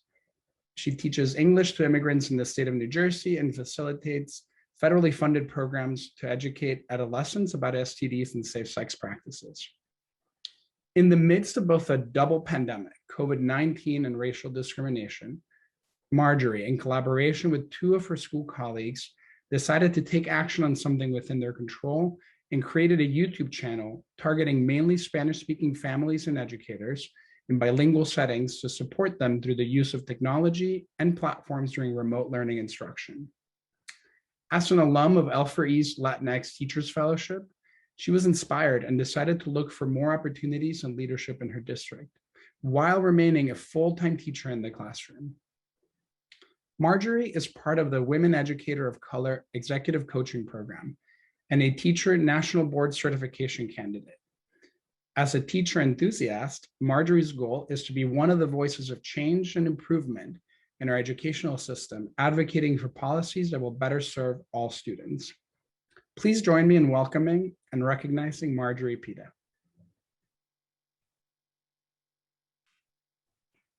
Gracias, Daniel. Saludos a todos. It is with great honor that I accept the Adelante Award from Latinos for Education. Se lo dedico a las familias de nuestros estudiantes que han sido nuestros cofacilitadores en casa durante esta pandemia y sin duda los mejores aliados. Many of us have experienced microaggressions just for being different. There was a moment in my journey, not so long ago, where I believed I wasn't enough because my ability to speak in English is not like the ones of a native speaker. But being different with unique talents and perspectives is not a weakness. It is our superpower. We know education is the greatest equalizer of society. Education is the path to liberation. Encouraging our children to be critical thinkers and good human beings, I believe, is our mission as educators. I ask my former students, now fourth graders that are here with me today, to share this moment with me so they can witness the power of embracing who they are and how far they can get if they support each other. Just as my colleagues at the Hernandez School community have supported me throughout the years. A place where I can feel safe, a place where I feel that I belong. Nuestros estudiantes, sus familias, y todos nosotros hemos pasado por 19 meses muy difíciles en esa pandemia. Disrupciones en la educación, riesgos de salud, inestabilidad económica, pérdidas de seres queridos. Esta experiencia ha provocado que el margen de oportunidades educativas entre la mayoría y nuestra población latinx en los Estados Unidos se haga cada vez más y más grande. El problema no es luchar por la igualdad, sino por la equidad. Equidad es reconocer que cada persona tiene circunstancias diferentes y tiene el derecho a los recursos y oportunidades necesarios para alcanzar sus metas. El día de hoy hago un llamado a presentes y futuros educadores afrolatinos, indígenas latinos, miembros de la comunidad LGBTQ Latinx, familiares de nuestros estudiantes y aliados, a que, como dijo Shirley Chisholm, si no te da un asiento en la mesa, trae tu propia silla. Yo agregaría, trae tu propio menú. Si quieren hablar de Achievement Gap, pues mejor hablemos de Opportunity Gap y de cómo crear más oportunidades que en realidad beneficien a todos y no solo a los que están tomando las decisiones importantes. Sigamos adelante y muchísimas gracias.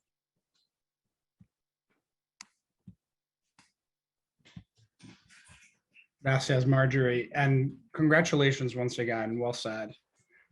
Now, I'm delighted to announce our second Adelante Award recipient, Dulce Negreros. Dulce is a Houston-born Latina and the founding school leader of KIPP Mosaic Academy, a growing campus on the southwest side of Houston focused on the values of connection, curiosity, resilience, and revolutionary hope. Her journey as an educator began in 2011 when she joined Teach for America and taught biology at Sharpstown High School in Houston ISD.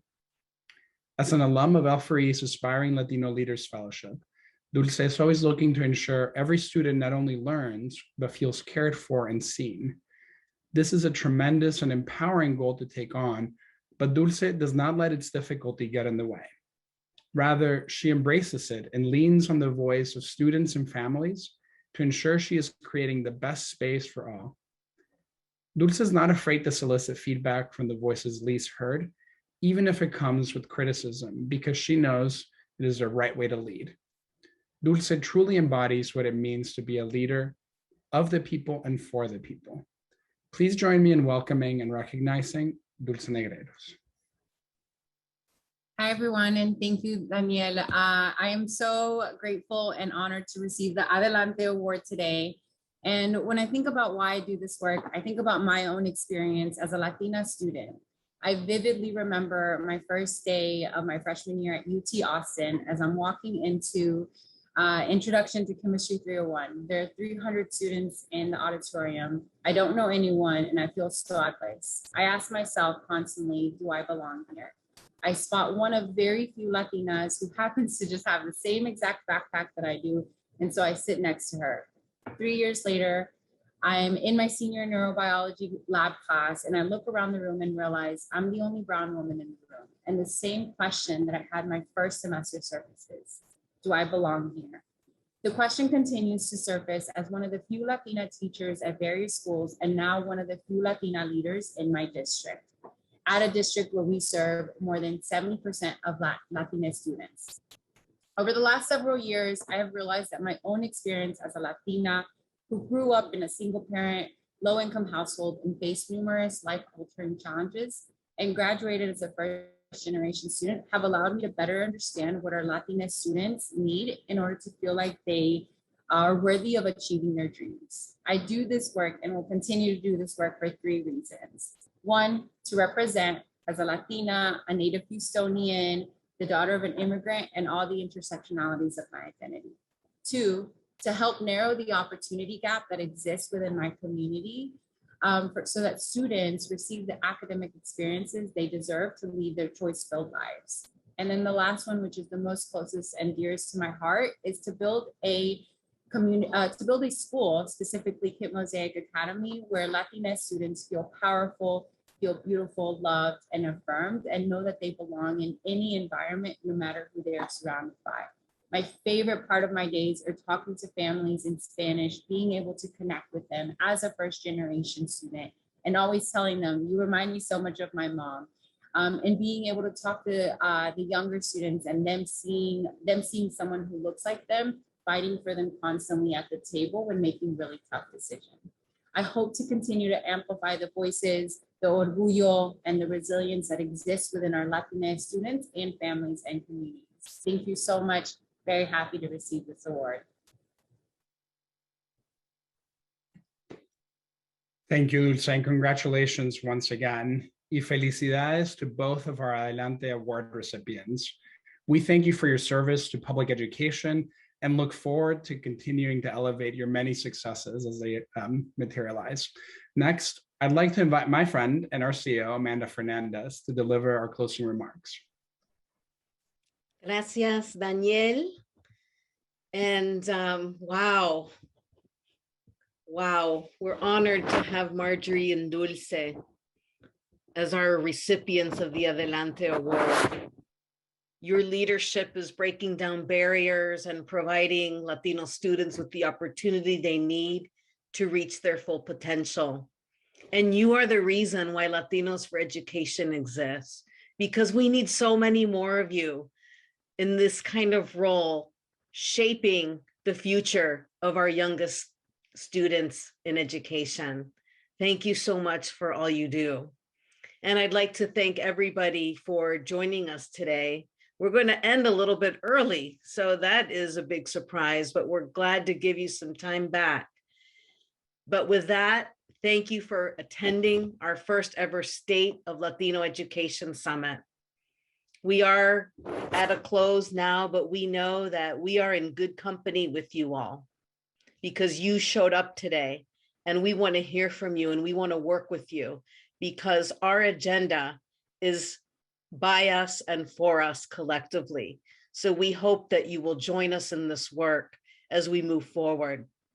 We came together today because the Latino community is experiencing so much hardship right now, but always has. And we know that because we are products of the hardship that our families have experienced. And we know that our community is resilient. You are resilient and we are strong. And that we will have collective hope and that we will reclaim the promise of what our families have struggled to help us to achieve. We heard so many great points from so many speakers today that I can't even name just one. But I'm so grateful that we got to hear the voices of Latino educators in the focus group data that we presented. I'm so grateful that we heard from exemplary Latino leaders who are really working hard to remove those barriers that get in the way of our community prospering through education from cradle to career. And we celebrated to close us out with Latino educator excellence, which we know has always been there. And we just want to elevate that even more. Thank you all for your service to public education. And I'd like to also thank the staff of Latinos for Education for all the work that went into producing this first event. We are a small and mighty team. There's just 20 of us, but boy, do we come together and we practice our values of rising as a collective. So I thank the team for all of your work in putting this together today. With that, a few ways you can engage with us moving forward. We hope you visit us at our website at latinosforeducation.org. You can track our advocacy work and sign on to our agenda, and we'd love to get your feedback and partner with you. And finally, if you feel that you can, make a contribution to invest in our work. Latino Heritage Month is not only about celebrating and honoring Latinos, but investing in Latinos. So please look out for a post-event survey so we can continue to evolve and improve. We appreciate your feedback. And we'd like to also, once again, thank our sponsors, Boeing and the Chan Zuckerberg Initiative, excuse me. Lastly, I would just, if I could, take some of the words of Sofia Gonzalez, which were so beautiful. You all, we are a chorus of brilliant estrellas. And adelante en la lucha, juntos podemos. So thank you all, and we wish you well and look forward to engaging with you in many more ways. Have a good rest of your day. Bye-bye.